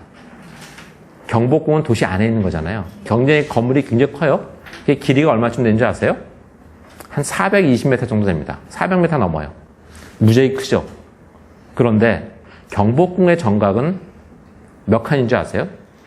전성기 때 7,000칸입니다. 7,000칸이면요. 이게 보통 일반의 민가에서 한 칸의 크기가 보통 2.5에서 2.7 정도 가요. 근데 궁궐은 정각의 중요도에 따라 다르지만은 궁궐도 보통 더 크게 지으니까 한 2.5에서 3m 정도 사이 됐을 거예요. 더 큰 것도 있고 물론. 그래서 3m라고 보면은 7,000칸이면요. 길이로만 늘어났다고 봤을 때 2.1km입니다. 굉장히 큰 궁궐입니다. 그렇죠? 이 굉장히 큰 궁궐인데 이게 건물만 크냐? 근데 사실은 우리가 베르사유 궁 얘기할 때 베르사유는 그래도 그 앞에 굉장히 큰 규모의 정원이 있지 않나 이렇게 말하잖아요. 그 정원에 이제 그랜드 캐널이라고 하는 운하라고 하는 그 물길도 있고. 그런데 걔들은 기본적으로 정원을 건물 앞에 두는 전통을 가지고 있지만 우리나라는 목구조 건축이라서요. 건물 앞에다 나무를 심으면 건물이 상합니다. 햇볕을 가리고 습기 차기 때문에. 그래서 건물 뒤에다가 정원을 짓는 게 우리나라 정원을 만드는 방식이에요. 경복궁의 정원이 어디예요? 그게 북악이잖아요. 농담이 아니라 그렇잖아요. 굉장히 크죠. 왜 창덕궁의 후원이 비원이 뒤에 다 산이라고요, 그게. 산을 정원으로 꾸민 거잖아요. 그렇죠? 그렇게 생각하면 경복궁의 규모는 베르사유보다 못하지가 않은 규모. 굉장한 규모입니다. 그런데 아까 말씀드린 그놈의 중국의 자금성 때문에 굉장히 위축돼서 사는데 그럴 필요가 없는 거예요. 아까 도시계획 얘기도 잠깐 말씀드렸지만 굉장한 겁니다. 그래서 그런 거를 짓는 게 현실적이지 않으니 이게 창덕궁이 적절한 규모라서 이쪽으로 중건한 것 같아요. 더더군다나 조선이 처음 개국했을 때는 유교를 새로운 지배 이데올로기를 하는 조선을 만들었기 때문에 이 유교가 얼마나 근사한 건지를 백성들한테 널리 과시하기 위해서 엄격한 원리 원칙으로 만든 것이 경복궁이거든요. 그래서 아주 순수한 이데올로기에 의해서 뭔가를 만들면은 그거는 그 이념은 잘 드러내지만 대단히 경직된 구조로 갔습니다. 그래서 생활하기 불편해요. 그래서 임난 전에도 많은 왕들이 경복궁에 살기보다 창덕궁에 사는 걸 더 좋아하셨어요. 살기도 불편하고 규모도 큰데 그럼 당연히 창덕궁을 복원하는 게 맞죠. 그런데 요건 제 추측입니다만 그런데 이게 돈이 없어서 창덕궁을 복원했다. 이건 조금 명분이 좀 떨어지잖아요. 그러니까 제가 보기에는 그래서 대외적으로는 이게 지기가 다해서 나라가 이렇게 험한 꼴을 당했으니 경복궁은 냅두고 이렇게 아마 말을 하지 않았을까라고 저는 추측을 해봅니다. 근데 그게 진실인 것처럼 떠돌아다녔던 것 같아요. 어쨌든 이 창덕궁을 중건하는데 유감스럽게도 선조는 창덕궁의 완공을 보지 못하고 돌아가세요. 그 뒤에 왕위를 이은 이제 광해군은 창덕궁을 싫어하셨던 것 같아요.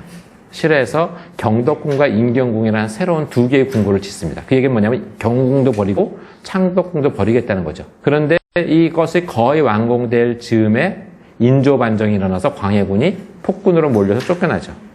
그래서 인조가 덕수궁에서 즉위를 한 다음에 그 당시 경궁에서 즉위를 한 다음에 이분은 창덕궁으로 돌아가세요. 그러니까 창덕궁에 돌아가서 창덕궁이 본궁이고요. 이제 그러면 경궁은 워낙에 임시행국이었으니까 이제 원래 주인의 땅을 돌려주라고 하고 그 다음에 경덕궁과 인경궁 중에서 하나를 선택해야 되잖아요. 그때 선택한 게 경덕궁입니다. 이 경덕궁이 오늘의 경희궁인 거예요. 그다음에 인경궁은 궁궐이 아니니까 이것은 철거합니다. 아마 철거한다라는 게 이거 자재를 가지고 경덕궁을 짓거나 다른 거 한데 썼을 거예요. 자, 그래서 이 인경궁의 위치는 정확하게 몰라요. 근데 짐작컨대 경복궁의 서축에 있었을 거다라고 추정을 합니다. 여러 가지 기록으로 봤을 때. 그렇게 되고요. 그래서 창덕궁과 경희궁 체제가 되다가 나중에 이제 고종이 즉위하면서 흥선대원군이 집권을 하니까 흥선대원군이 경복궁을 복원하잖아요. 경복궁을 복원하면 경복궁이 전궁이 되고 그러면 기존의 창덕궁과 경희궁 중에서 하나를 선택해야 되잖아요. 이때 또 선택되는 게 창덕궁이 선택되는 겁니다. 그러면 경희궁이 해체되는 거죠. 자, 이렇게 되면 경희궁을 해체한 게 누굽니까? 네, 우리나라죠. 흥선대원군이죠. 근데 이렇게 되면 조금 불편한 게 하나 있죠. 이상하다. 경희궁은 그 일본 놈들이 해체했는데 그렇게 알고 계시지 않나요? 대부분? 왕기가 서려 있다는 이유로 일본 애들이 경희궁을 해체하고 거기에다가 일본인 중학교, 경성중학교를 지었다. 이렇게 알고 계신 분들이 많죠. 근데 이게 보면 일본 애들이 나쁜 짓을 한 게 아닌 거예요. 조금만 연구해 보면은 경희궁은 일본이 회찰한 게 아니라 우리가 회찰했다는 게 명확하게 드러나는데 이게 한국 사람들은 웬만하면 툭하면 다 일본 애들이 했다고 그래. 기본적으로 그 팩트와 아닌 것을 구분을 못해. 이렇게 해버리면요. 한국 사람이 주장하는 것도 아무도 안 믿습니다. 일본 애들이 주장하는 게 다 먹혀 들어가요. 이건 굉장히 끔찍한 거예요. 그러니까 맹목적 애국심으로 반일이 중요한 것이 아니라 역사적 사실을 정확하게 알고 그것을 일본을 극복하는 게 더 중요한 겁니다. 그러니까 이게 경희궁이 해체된 것은 이게 일본 애들이 면제부 됐다고 이렇게 기분 나빠하실 게 아니라 이게 더 중요한 것은 우리한테 잘못 알려진 사실들을 제대로 아는 그게 더 중요한 거라는 겁니다. 그래서 이때 경희궁을 해체해서 이걸 어디다 썼느냐? 경희궁에서 해체한 이렇게 나무들을 당연히 경복궁 시인데 쓰는 겁니다. 우리나라 건축이 조립식이잖아요. 그렇게 하는 거거든요. 근데 나중에 이제 이 경복궁에서 을미사변이 일어나니까 국모가 돌아가시니까 살해당하니까 이제 이 경복궁을 버리고 이제 경우궁으로 가시는 거죠. 그 다음에 그럼 경복궁과 창덕궁에서 하나를 또 선택해야 되는데 이때 또 창덕궁이 선택되는 겁니다. 그러면 더 이상 경복궁은 궁궐이 아닌 거죠. 그래서 이 상태에서 우리가 대한제국이 멸망을 하잖아요. 당시에 황제였던 순종은 창덕궁에 살아계시고 그 다음에 태황제였던 고종은 경우궁에 살아계시니까 이 두 개 당시 일제강점으로 넘어가면서 대한제국의 황실이 일본 황실에 편입되거든요. 왕가로. 그때 국가의 재산을 왕실 재산과 국가 재산을 구분하는 작업을 합니다. 그러면서 두 황제가 살고 있는 창덕궁과 덕수궁은 이것은 왕실 재산. 해서 이거는 이왕가 재산. 그리고 나머지 이미 궁궐의 격을 위상을 잃어버린 경복궁, 경희궁, 창경궁은 이거는 국가 재산. 그러니까 조선 총독부 재산. 그래서 경복궁에다는 조선 총독부를 짓는 거고 창경궁은 물론 그 전에 좀 짓긴 했습니다만 이게 식물원과 동물원이 되는 거고 그다음에 경희궁에는 일본인 학교가 세워지게 되는 겁니다. 자, 그 다음에 이제 덕수궁 안으로 들어가서 이야기를 하면, 덕수궁의 국력은 보통 지금은 요만큼까지를 지금 여기 들어와 계시는데, 요 정도까지죠. 요 정도인데, 여러분들은 이쪽에 계신 거고요. 자, 그런데 사실은 가장 전성기 때는 위에 선원전터, 지금 이제 여기 경기호가 있었던 땅, 덕수초등학교를 포함한 이 부분 선원전 이론과 중명정이 있는 이론까지 포함해서 덕수궁 국력이었다고 이야기합니다. 그런데 사실은 제가 2009년에 책 쓸 때까지만 해도 이 부분에 대해서 좀 과감하지 못했는데 공부를 하면서 좀 더 확실해지는 게 지금 이쪽에 서울시 별관이 있잖아요. 여기 시립미술관이 있고 이것도 사실은 국력으로 보는 게 맞는 것 같아요.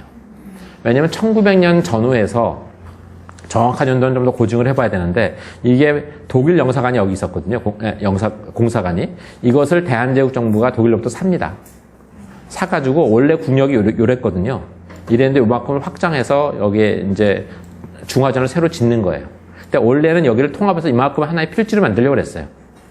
이걸 만들려고 했는데 여기 이 안에 있던 미국, 러시아, 프랑스가 이 길을 없애지 말아달라고 청원을 해서 이걸 갖다가 건물을 중화전을 지을 정도만큼만 이렇게 확장을 하고 이것을 길을 이렇게 우회를 시킵니다.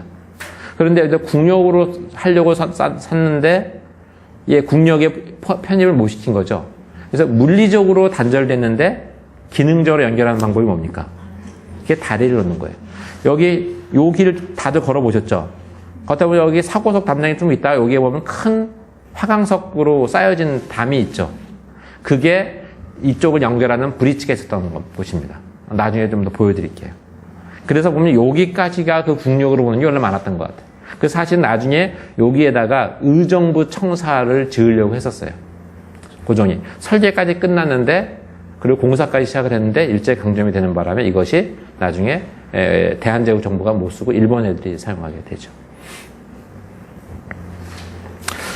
이것은 이제 1907년경에 작성된 덕수궁의 그 배치도고요. 요 바탕이 있는 게 지금 현재의 서울입니다. 요게 시청과 여기 시청 신시청사라는 걸 알 수 있겠죠. 이거 보시면은 요게 현재 요게 석조전이 있고요. 중화전이 있고 편전인 덕홍전이 있고 침전인 함령전이 있으니까 주요한 궁궐들은 다 남아 있구나. 다행이다. 이만큼 길이 확장돼서 이만큼 잘려나갔는데도 불구하고 라고 생각하겠지만 사실은 대한제국 때 고종이 대한제국을 출범시키면서 빠르게 근대국가를 만들기 위해서 여러 가지 개혁적인 정책을 펼 때 개혁적인 정책을 주도한 기관이 어디냐면 그게 국내부입니다.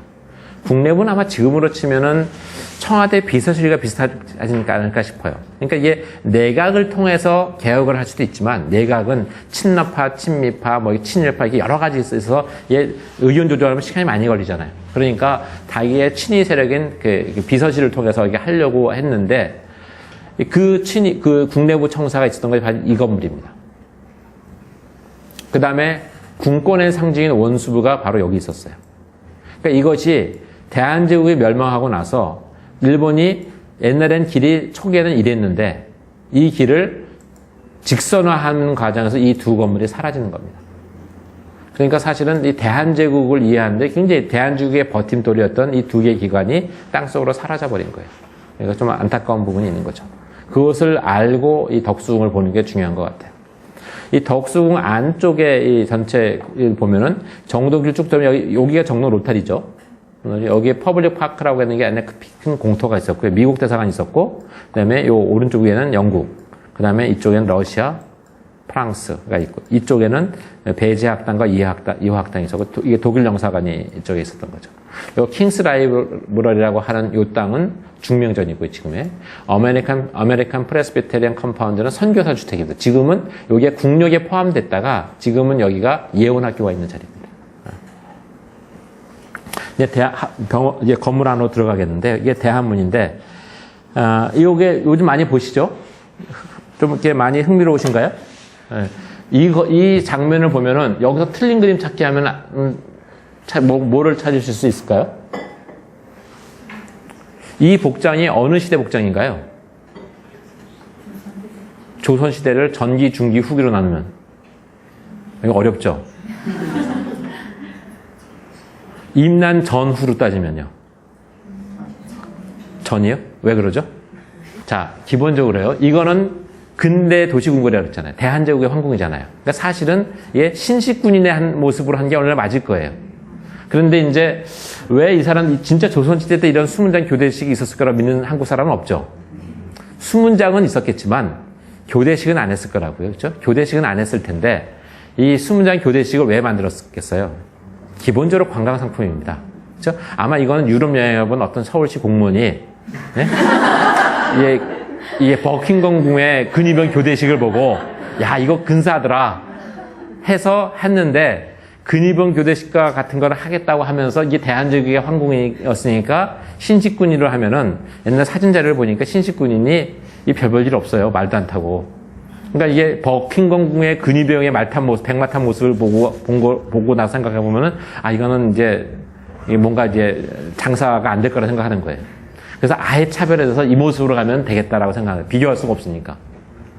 자, 그런데 그거는 이제 상품이 관광거리니까 그렇다 치더라도 이게 우리가 임진왜란 때 왜 고생합니까? 일본 애들이 가져온 조총 때문에 고생을 하는 거잖아요. 그러니까 우리도 임난이 끝나면은 우리도 다 총으로 무장한다고요. 근데 이 사람은 이 수문장 궁궐 정벌 지키는데 총을 안 가지고 있다는 얘기는 이거는 적어도 임난 전인 거죠. 그렇죠? 네, 그렇게 보면 돼요. 근데 사실은 진짜 그럼에도 불구하고 아까 관광적인 목적, 이것이 아무리 소설이라고 하더라도 그래도 이게 대한제국의 근대 도시궁궐의 정문인데, 근대 국가의 정문인데, 이게 과연 맞나? 이 모습은 경복궁 앞에 있는 것만으로도 충분하지 않을까?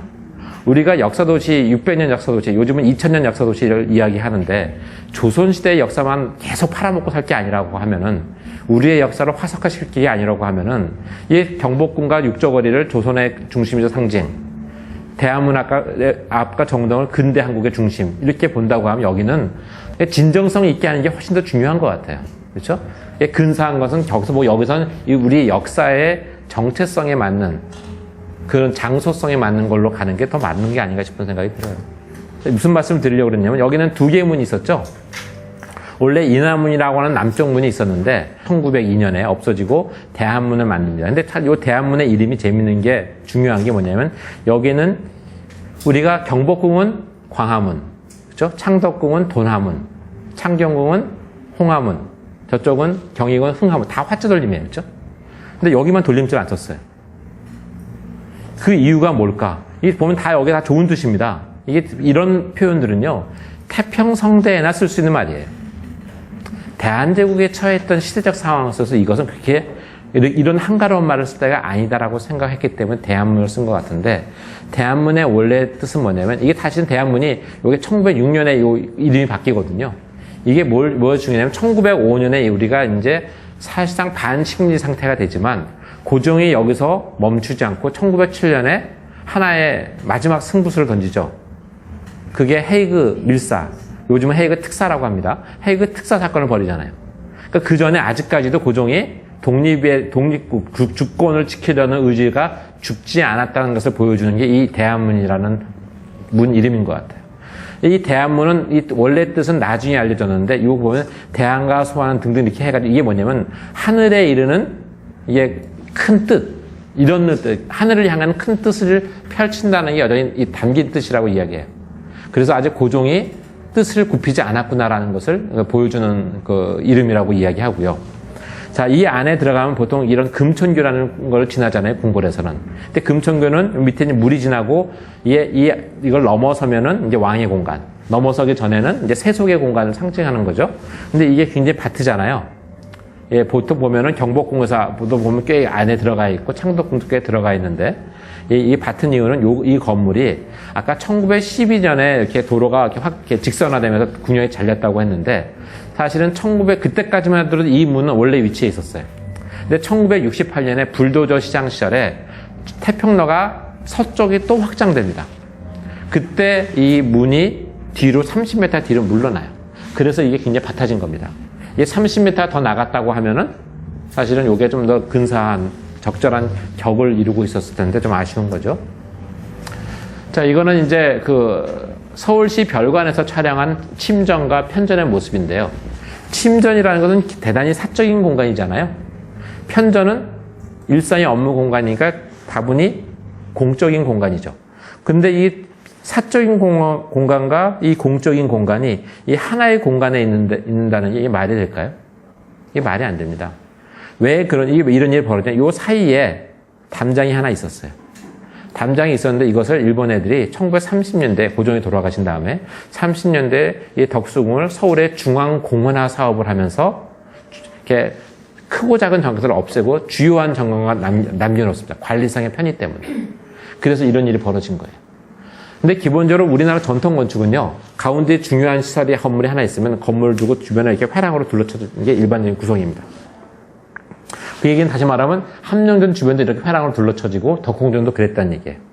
그럼 어느 부분에 담장이 있었을까? 이것을 땅을 파서 기초를 확인해 보지 않아도 확인하는 방법이 뭐가 있냐면은 요 회랑이 이렇게 있으면 이쪽과 이쪽이 여기 회랑이 여기 높이가 다르죠. 여기서 여기에 꺾였다는 것을 보여줍니다. 우리나라 건축은요, 기본적으로 주요한 건축을 지으면서 이렇게 회랑이 둘러쳐져 있는데 전체적으로 산으로 산이 많아서 이게 주변에 큰 땅을 정지하면 이 레벨을 중간중간에 이게 만들어줘야 됩니다.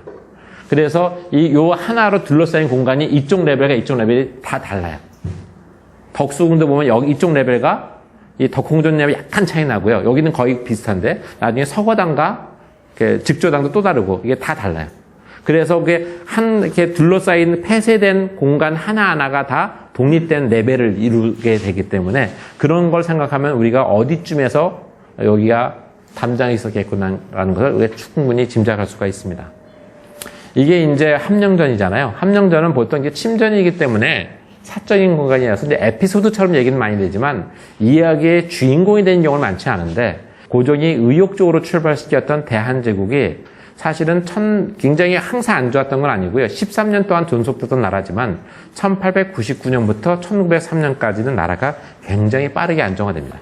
그래서 이제는 주권을 잃을 일이 없을지도 모르겠다고 하는 순간에 러일 전쟁이 일어나서 나라가 망하는 거거든요. 근데 그 러일 전쟁이 일어나는 해에 이게 여기서 함령전에서 온돌이 과열돼가지고 불이 나서 경우궁 전체가 불타버립니다. 그래서 이제 이것이 일본 애들이 고의로 방어한 거 아니냐. 부터 여러 가지 설들이 많았어요. 고종을 다시 다른 경복궁으로 돌려보내기 위해서 이런 말들이 있었는데 그것은 진위는 밝혀지지 않았지만 공식적으로는 이것은 여기서 화제가 난 겁니다. 그래서 일자 첫 번째 비운의 건물이고요. 그런 의미에서 또 하나는 고종이 여기서 돌아가시죠. 1919년에. 그래서 이제 우리가 덕수궁을 얘기할 때 몇 안 되는 정각 중에서 고종과 관련된 굉장히 중요한 건물이라서 우리한테 많이 회자가 됩니다. 요게 이제 덕홍전인데 덕홍전과 요 사이가 담장이 원래 있었어야 된다는 얘기죠. 이게 덕홍전이고 이 옆에 있는 건물은 뭐냐면 지금은 없어졌어요. 없어졌는데 이 건물은 덕홍전이 황제가 업무를 보는 공간이니까 황제를 만나러 오는 신하들이나 외부 손님들이 기다리는 장소입니다. 그런데 이 건물의 인면과 인면이 좀 많이 다르죠. 이게 사실 1910년대에 일제강점기 때 수리가 됩니다. 수리가 돼서 우리나라 전통적인 행각의 모습과 좀 더 어둡군요. 행각의 모습과 조금 달라요. 좀 다르다고 해서 이것을 갖다가 철거를 해버렸어요. 요것만 한 건 사실은 요게 정문이었는데 옛날에 했던 정문 이것도 철거하고 새로 지었어요. 요거 철거하고 해서 요게 원래 귀빈실 내부 모습이에요. 자, 요걸 보시는데 여기를 철거했는데 정문 같은 경우 이걸 철거 이렇게 만들었어요. 이게 이제 전통 건축의 행각과 입구의 모습이라고 하니까 뭐 그런가 보다 하겠지만 자, 이게 약간 이상하게 보이실지 모르겠는데 이게 좀 진짜 잘한 걸까 하는 의문이 들어요. 왜냐면은 어쨌든 이게 일제강점기 때 수리됐기 때문에 전통적인 방식이 아니라 서양식이 됐던 일식이 됐던 이 가미 됐을 가능성은 굉장히 농후해요. 실제 그래서 가미 됐어요. 근데 사실은 일식이 가미된 것이 아니라 서양식이 가미된 겁니다. 그런데 이 건물은 어쨌든 간에 고종이 살아계실 때 쓴 건물이잖아요. 고종이 살아계실 때 쓴 건물을 전통 방식이 아니라고 해서 후손이 이걸 없애버리고 이걸 새로 지으면은 이게 문화유산의 진정성을 유지하는 걸까? 이게 기분 나쁠지 몰라도 좀 기분 나쁘더라도 좀 가지고 있어야지 역사적 팩트를 보존해서 우리가 뭔가를 배울 게 있는 것이 아닐까? 우리가 역사를 배울 때 여기 계신 분들 대부분 그렇지 않을까요? 60, 70년대에 특히 역사를 배울 때 뭐라고 했냐면은 문화유산에서 배울 때 우리는 찬란한 문화유산이라고 배웠어요. 문화유산 앞에 항상 찬란히 붙어 다녔습니다. 이건 사실은 문화유산이 찬란하면 좋지만 문화유산이 가치가 찬란함에만 있는 건 아니죠. 역사를 잊은 민족에게 미래는 없다고 말할 때 역사는 다시는 반복하지 않아야 될 비운의 역사도 있는 겁니다. 이게 단지 신채훈성이 말한 거잖아요. 그렇죠? 사실은 이게 찬란한 문화유산이라는 것은 당시에 60, 70년대 박정희 대통령 시절에 제가 보기엔 정치적 구호였던 것 같아요. 그래서 그러한 것을 사고가 있다 보니 이게 창피한 역사는 돌아보기도 싫고 안 보고 쳐다보지도 않고 공부도 안 하고 그리고 네거티브 헤리티지는 없애버리면 될 것 같은 그런 착각서 우리가 살아온 것 같아요. 그러니까 이것도 아주 작은 거긴 하지만 사실은 이게 왜 저게 건물이 일제강점기에 저런 식으로 고쳐졌어야 됐는지에 대한 교육을 시키는 게 저는 훨씬 더 중요하다고 생각해요. 고종과 전혀 무관한 이런 거 하나 새로 하는 것보다. 근데 이 부분은, 그런데 전통 건축 하시는 분들이, 저도 건축사를 하지만, 제가 이제 근현대 건축을 공부하기 때문에 좀 더 입장이 다른 부분은 있지만, 저런 식의 원형 중심에 대한 사고, 우리 것은 꼭 지켜야 된다라는 변화, 이런 사고가 굉장히 강합니다. 이거는 이제 그 덕홍전 뒤에 있는 그 정관원이죠. 정관원의 모습은 딱 보게도 서양 건축 같죠. 그래서 이거 양식 건물인데, 이거 잘 보면은 여기에 이렇게 소나무도 있고요. 그다음에 사슴도 있는 것 같고, 여기 좀 더 있죠? 여기 보면은 박쥐도 있어요. 그래서 한국식 문양이 들어있다고 해서 이것을 한양 절충식이다라고 이야기합니다. 쉽게 동의가 되시나요? 어떻게든 우리 걸 조금 넣고 싶은 그런 애절한 마음이 있는 겁니다. 그러니까 이해를 해 주셔야 되고요. 냉정하게 말하면 여기에 있는 소나무와 사슴과 이거는 중국에도 있잖아요. 그렇죠? 그러면 화양절충식이라고 그래야 되죠. 네, 어쨌든 이게 그 마음이 담겨 있다고 생각하시면 되는데, 자, 여기서 볼 것은 뭐가 있냐면요. 덕수궁에는 세 개의 양관이 있습니다. 하나가 정관원이고 또 하나가 이 앞에 있는 석조전이고 바깥에 있는 중명전이에요. 이 건물은 1930년대 건물이니까 대한제국 건물은 아니에요. 네, 그런데 이 대한제국 이 세 개의 건물을 보면은 공통적인 게 여기 가운데 이렇게 중앙에 큰 메인 건물이 있고요. 홀일 수도 있고 여러 실들이 바깥에 이렇게 회랑이 디귿자로 둘러쳐져 있어요. 석조전도 그렇죠. 이것도 그렇죠. 근데 이 왜 회랑이 둘러쳐져 있느냐? 사실은 유럽에 가보시면은 유럽 건물의 바깥에 디귿자 모양 또는 미음자 모양으로 회랑으로 둘러쳐져 있는 건물이 없습니다. 로미오와 줄리엣 보면 이렇게 발코니 조금 튀어나온 건 있지만 이렇게 둘러쳐져 있는 건 없어요. 이거는 동남아시아에서 온 겁니다. 근데 이게 왜 동남아시아에서 온 거냐? 사실 기본적으로 사람들의 거주의 습관은 대단히 보수적이어서 잘 안 바뀌거든요. 그러니까 영국이나 프랑스 사람들이 동남아시아를 식민지 개척할 때 자기들한테 익숙한 건축 그대로 끌고 갑니다. 가져갑니다. 가져가는데 이게 유럽은 날씨가 굉장히 건조하잖아요. 그러니까 이런 발코니가 필요 없었는데 이게 동남아시아 가니까 영국이 식민 지배한 영국과 말레이시아, 프랑스가 식민 지배한 인도차이나 같은 데를 보면은 이게 고온 다습하잖아요. 그러니까 햇빛을 피하는 이 채양도 좀 필요하고, 근데 그늘에서 앉아서 바람이 통했으면 좋겠고, 근데 이렇게 내보니까 괜찮으니까 이걸 건물 전체에다 둘러싸버린 겁니다. 그러니까 이렇게 해서 동남아시아에서 유행한 건축 양식이 한중일에 들어온 겁니다. 왜 들어오느냐? 유럽의 본토 사람이 이 땅에다 설계한 게 아니라, 이 식민지에서 활동하던 건축가들이 한중일에 설계를 하는데, 와보고 설계하는 것이 아니라, 다 같은 아시아니까 하고 그냥 하는 거죠. 그래서 이렇게 되는 거거든요. 근데 문제는, 이런 건축을 뭐라고 부르냐는 건데, 이 유럽 애들 입장에서는 이것이 유럽 본토에서 탄생한 것이 아니라 식민지의 기후에 적응해서 탄생한 거라서 이것을 콜로니얼 스타일이라고 이야기합니다. 근데 우리는 이걸 콜로니얼 스타일이라고 이야기를 하면은 번역하면 식민지 건축 양식인데 우리한테 식민지 그러면 곧바로 일본이잖아요. 그러니까 일식 건축이 되니까 이게 말이 안 되잖아요. 그래서 이거 베란다 스타일이라고 얘기합니다. 그냥 그렇게 이야기하는 거예요. 그러니까 이게 근대에 대한 경험이 이런 용어에서도 이제 남들과 다르게 쓰는 일들이 벌어지는 거죠. 자, 이게 중화문이고요. 이게 중화전인데 이 중화전의 이름도 보면 아까 제가 대한문을 가지고 이름을 했습니다만 경복궁은 근정전, 그렇죠?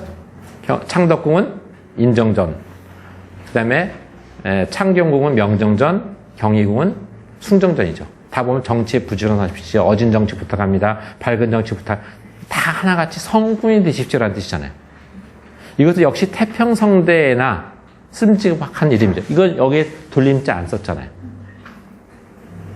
이건 중화가 무슨 뜻이냐? 이 건물이 1902년에 만들어지거든요.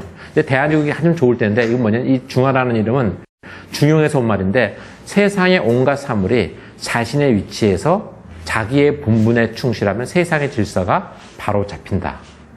라는 뜻. 아까 제가 말씀드렸던 한국을 두고 각축을 벌이는 세계 열강들을 향해서 다들 니들 할 거 다 하면 세상은 평화라고 지게 돼 있어 라는 메시지를 담고 있는 것 같잖아요. 그러기를 희망하고 있는, 그렇죠? 그런 바람을 담고 있고, 그래서 이런 정각의 이름이나 이런 것에서 당시의 시대상이나 발언들이 좀 남아있는 것 같다는 생각이 듭니다. 이것이 원래 정문이었던 이남문이에요. 이남문 바깥에서 사람이 기다리는 모습이고요. 자, 그 다음에 좀 전에 보셨던 중화전이 요건데, 원래 사실 중화전은 1902년 전까지는 없었어요. 다시 정리하면은, 대한제국이 1897년에 출발할 때, 대한제국이 출발할 때 제일 먼저 세워지는 정전이 지금 여기에 있는 석조전입니다.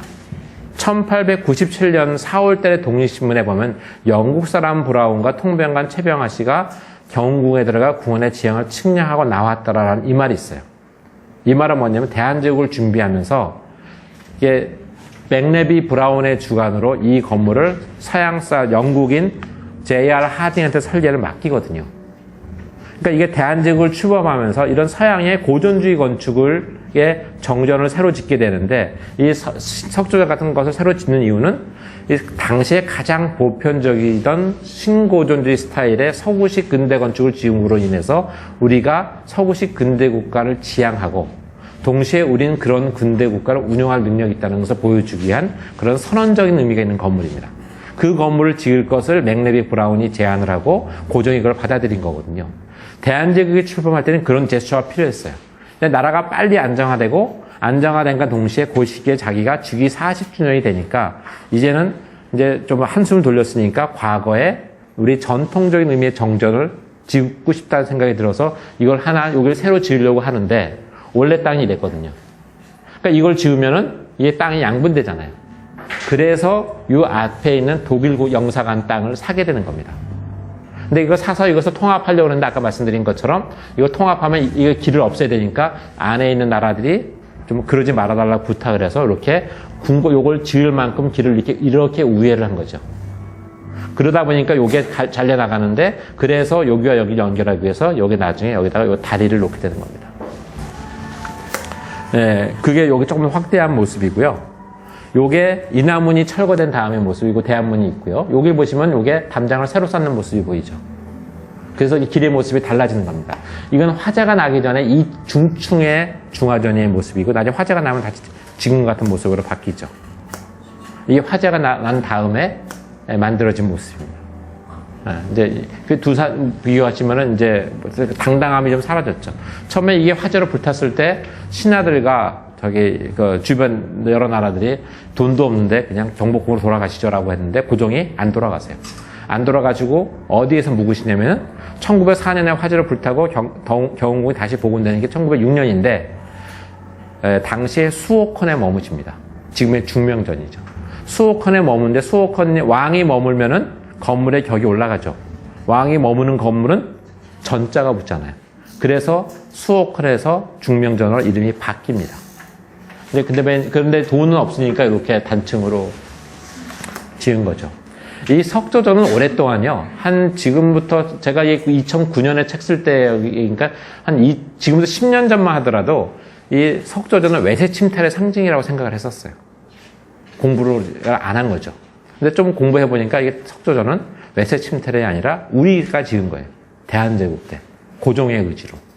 그러니까 굉장히 중요한, 당시에 이제 고종이 어떤 생각을 하고 있었냐를 잘 보여준다고 생각을 하고요. 당시에 이제 이런 류의 건물을 고전주의 건축이라고 하는데, 서양에서 고전주의라고 하면 기본적으로 그리스와 로마를 얘기하죠. 그리스를 상징하는 건축이 뭡니까? 네, 파르테논 신전이잖아요. 파르테논 신전은 이렇게 기단부가 있고, 열주가 있고, 삼각형의 페디먼트가 있는 거죠. 이건 딱 그리스풍의 고전주의 건축입니다. 자, 로마 건축을 상징하는 건물이 뭐예요? 콜로세움, 판테온이 많지만 기본적으로 콜로세움을 그 거대한 건축이 가능하게 된 배경에는 이 아치 구조가 있습니다. 아치 구조의 상징적인 건물이 개선문이죠. 그 아치 구조가 특징입니다. 그래서 아치 구조가 있는 그런 고전주의 건축을 로마풍의 고전주의 건축이라고 하고요.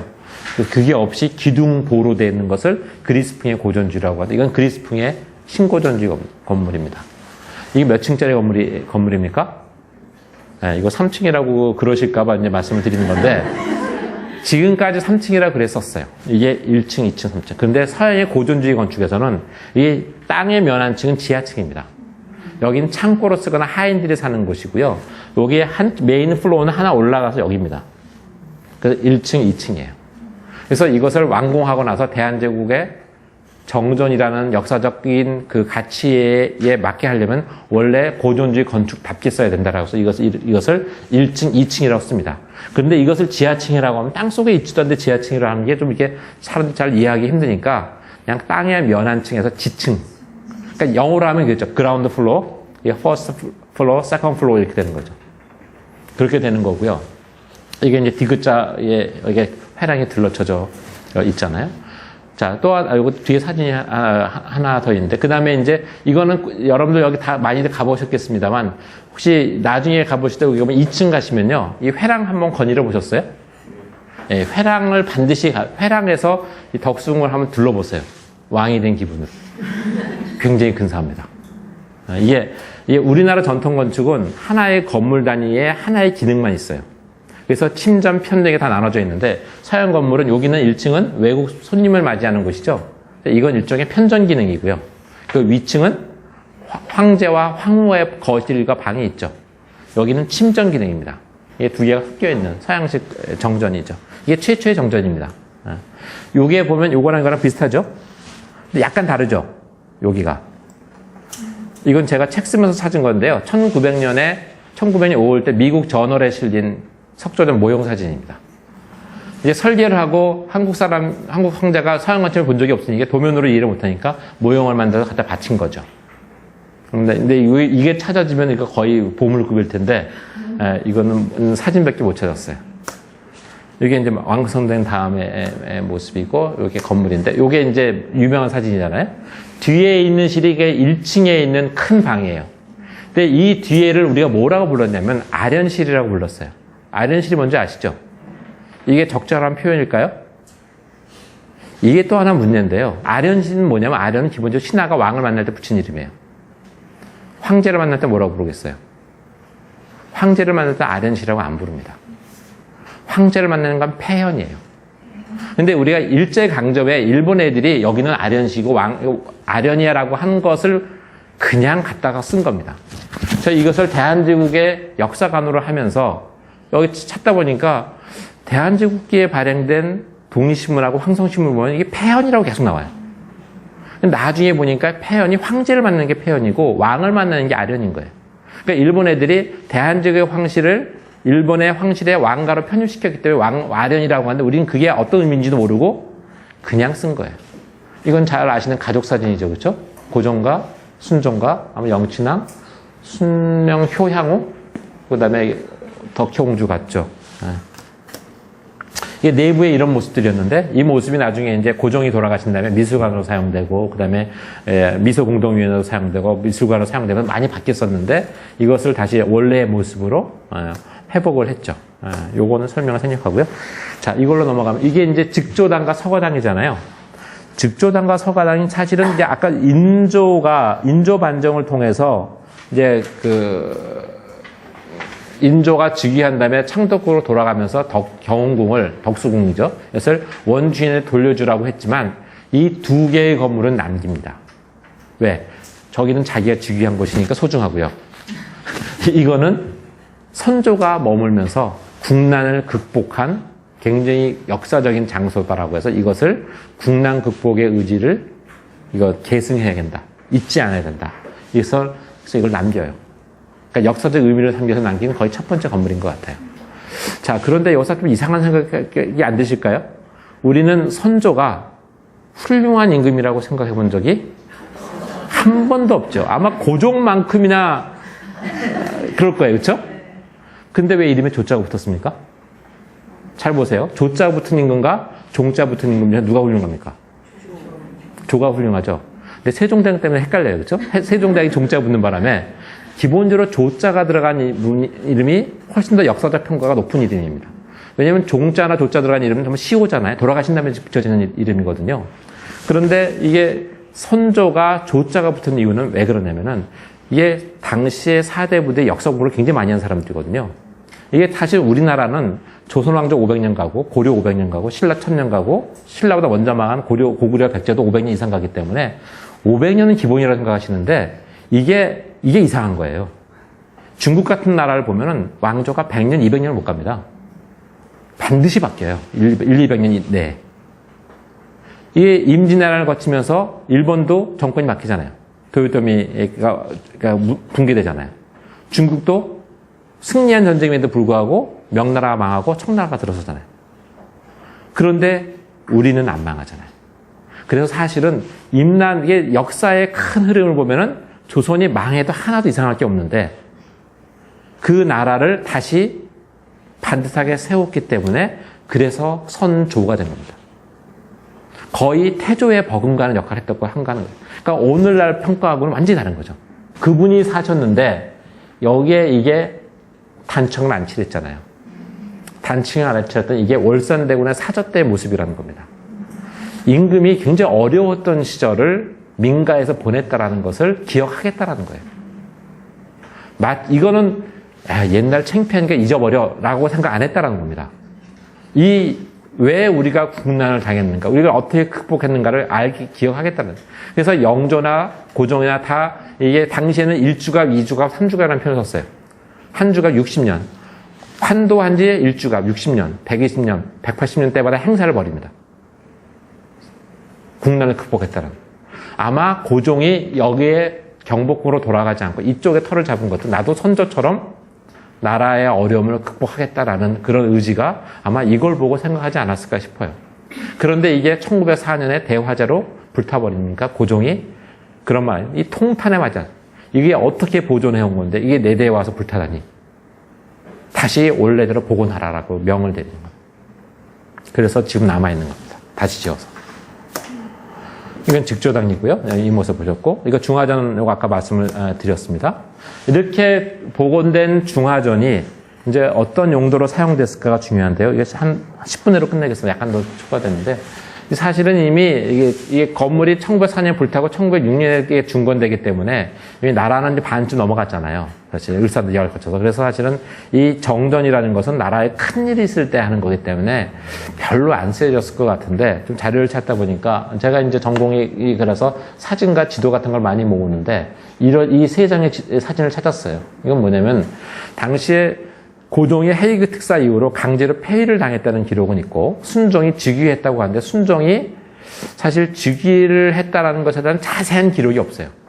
근데 이렇게 쭉 찾다 보니까 어떤 말이냐면 순종이 이 직조당에서 즉위를 고하고 그 다음에 여기에 돈독전에서 즉위식을 올렸다라는 말까지 있는 나머지 기록이 없는데, 이걸 보면은 여기에서 순종이 나오기를 기다리는, 여기는 이 순종의 즉위식을 기다리는 외국의 공사관들, 영사들의 모습. 그것을 축하하는 이 대한제국 군악대의 모습이 있어요. 이런 걸로 봐서 여기서 즉위를 고하고, 그 다음에 중화전에서 일정한 의식을 행한 다음에 돈독전에서 행위를 마친 것 같아요. 이 정도가 좀 추정해 볼 수 있는 것 정도 전부입니다. 이 건물은, 마찬가지로 2층 건물입니다. 마찬가지로 2층 건물인데 여기 이렇게 패디먼트가 없죠. 이거는 1930년대 유행이에요. 30년대는 패디먼트가 없는 좀 더 세련된 스타일의 것을 가지고 있는데, 이건 일본 사람이 설계한 겁니다. 나카무라 요시헤이라는 사람이 설계한 건데, 이 나카무라 요시헤이는 일본 사람이긴 한데 이 사람이 설계한 것 중에서 문화재가 많습니다. 이 사람이 설계한 것 중에서 민족 종교를 대표하는 천도교 중앙교당, 이 사람이 설계하고요. 우리가 민족 학교를 대표한다고 하는 중앙고등학교, 중앙고고, 천도교가 산업, 그것도 이 사람이 설계하고, 근데 엄비가 세웠다고 알려진 숙명여고도 이 사람이 설계해요. 기분이 좀 나쁘시겠지만 이 양반이 그 건물을 설계한 게 뭐 20년이나 10년대예요. 근데 우리나라에서 최초의 서양식 근대 건축을 배운 사람이 박길용 씨인데, 그분이 졸업하는 게 1919년입니다. 그분이 자신의 이름으로 설계를 제대로 할 수 있는 게 20년대 후반이라고 한다면은, 이 1920년대 초까지만 하더라도 서양식 근대 건축을 설계할 수 있는 사람은 우리나라 사람들은 없었어요. 그래서 이 사람이 많은 설계를 하게 되는 겁니다. 그러니까 이 건물을 설계할 때는 사실 한국의 설계사무소를 접고 돌아갔었는데, 일본의 영향권 하에 있었기 때문에 이 건물을 다시 나카무라 요시헤이한테 설계를 맡기. 나카무라 요시헤이가 한국에 오게 된 배경은 사실은 지금 한국은행 있잖아요. 한국은행을 설계한 설계사무소에서 일을 하다가 감리를 하러 한국에 왔는데, 건물이 1912년에 완공되고 나니까 이 한국이 이 블루오션이라는 걸 안 거예요. 식민지 지배를 위해서 굉장히 많은 건축들이 있는데, 정부 관료 건축가들은 정부 건물만 짓는데 민간 수요를 담당할 수 있는 민간 건축가가 없다는 걸 알고 한국에 남아서 이 땅의 최초의 민간 설계사무소를 엽니다. 아주 대박이 난 거예요, 사실은. 그랬는데 이것도 마찬가지로 2층 건물입니다. 여기는 그렇고요. 근데 여기는 2층에 창문이 없죠. 창문이 없는 것은 아마 1층은 조각이나 도자기 같은 걸 전시했었을 것 같고요. 2층은 회화를 하려면 벽면이 필요하죠.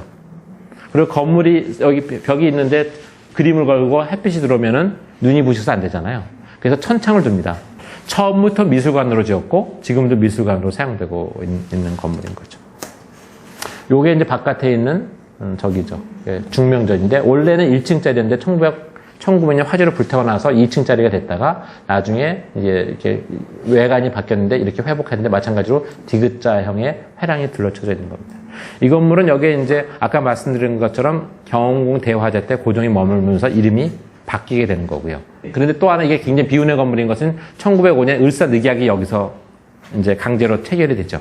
그래서 비운의 건물인데 여기에 나중에 여기가 고종이 마지막 승부수 헤이그 만국 평화회의에 이준 열사를 파견하는 장소이기도 해서 이게 고종이 마지막 승부수를 던진 장소. 뭐 그래서 이게 현재 국가 사적이 되어 있는 겁니다. 이게 경운궁의 1910년경 지도인데요. 이 경운궁의 국력이 얼마 안 되기 때문에 지금 요만큼이나 여기에 선원전이 이렇게 있었다는 걸 알 수가 있죠. 여기에 보면 이 바깥으로 연결되는 곳에 이게 경희궁으로 연결되는 다리가 있었습니다.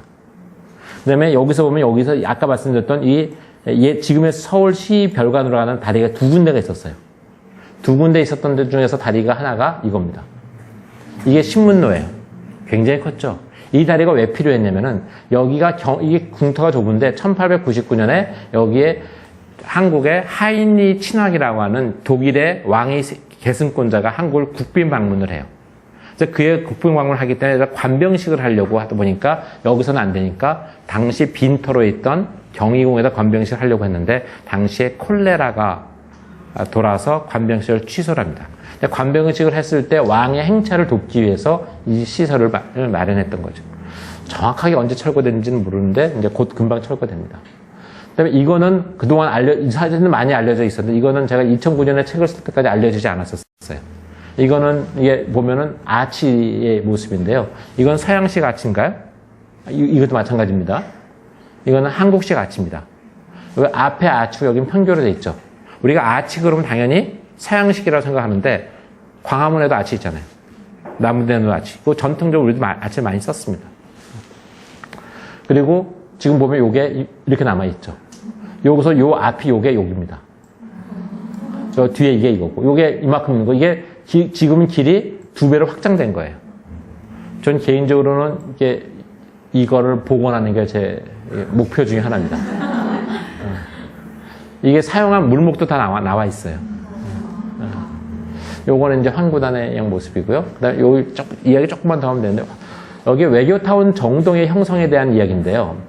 자, 지금은 정동이 여기 있어가지고 서울의 중심이지만, 아까 조선시대에는 길이 이렇게 돼 있었잖아요. 그러니까 이건 보면은, 당시에 큰 길의 이면들의 면에 있던 중심이 아니라고요. 왜 여기다가 땅을 줬을까? 기본적으로 당시에 서양 오랑캐라는 생각을 많이 했고, 서양 사람들이 어떤 문화를 가진 건전한 사람인지 모르는 상황에서 이 사람들이 자유롭게 한국 사람을 만나는 것을 조선 정부가 좋아하지 않았을 것 같아요. 그래서 여기다 놓고, 요 주변에는 여기는 군용이 있었고요. 여기는 군기시가 있었고, 여기 양반집들이 많아서 여기 주변을 관리할 수 있다고 믿었던 것 같아요. 자, 이렇게 되면은 한국 정부로부터 감시를 당하는 위치에 있는 정동이 서양 사람들이 과연 선호할 수 있는 지역이었을까?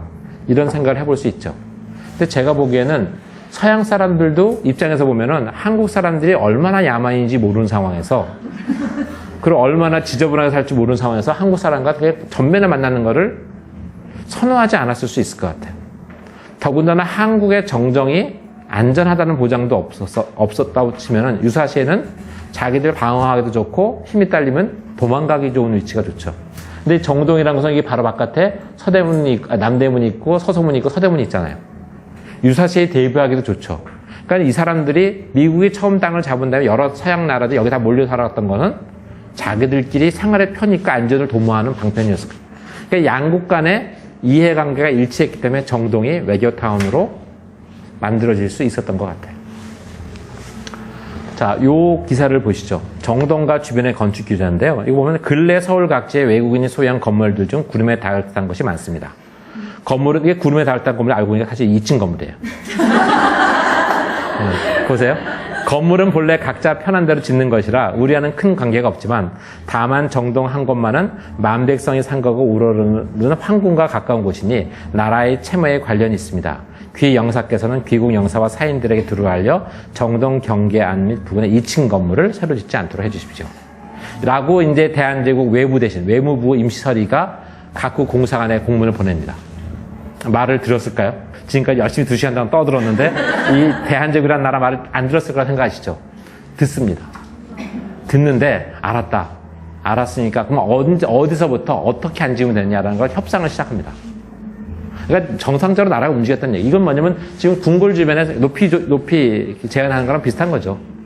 그러니까 충분히 이런 요구할 수 있다고 생각했고 안에 들여다보는 게 싫으니까 그러면 그럼 당연히 들여다보면 안 되지 해서 말을 들은 겁니다. 이게 한국에 굉장히 호의적이던 사람 중에 선교사 중에 헐버트라는 사람이 있어요. 이 사람이 이런 말을 합니다. 비록 시작에 불과하지만 1904년 현재 성취된 것만 보더라도 대한제국이 진보하지 않았기 때문에 외국 열강이 대한제국을 강점해야 한다는 주장을 논박할 수 있다. 사실은 이게 이제 한국은 충분히 자립할 수 있다고 생각할 수 있는 시점에 일본한테 먹힌 겁니다. 그러니까 적어도 이제 앞으로 적어도 중요한 것은 우리의 근대를 우리의 눈으로 들여다보는 게 우리 눈으로 들여봐도 여전히 고종은 조금은 이해하더라도 용서할 수 없는 임금이다 라고 결론을 낼지라도 우리 눈으로 들여다보고 결론 내는 게 중요하지 일본 애들이 다 써준 대로 외우는 게 우리의 역사는 아닐 것 같아요. 이번에 그런 것을 조금이라도 생각해 볼 수 있는 기회가 됐으면 좋겠습니다. 자, 이상으로 제 강의 마치도록 하겠습니다. 감사합니다.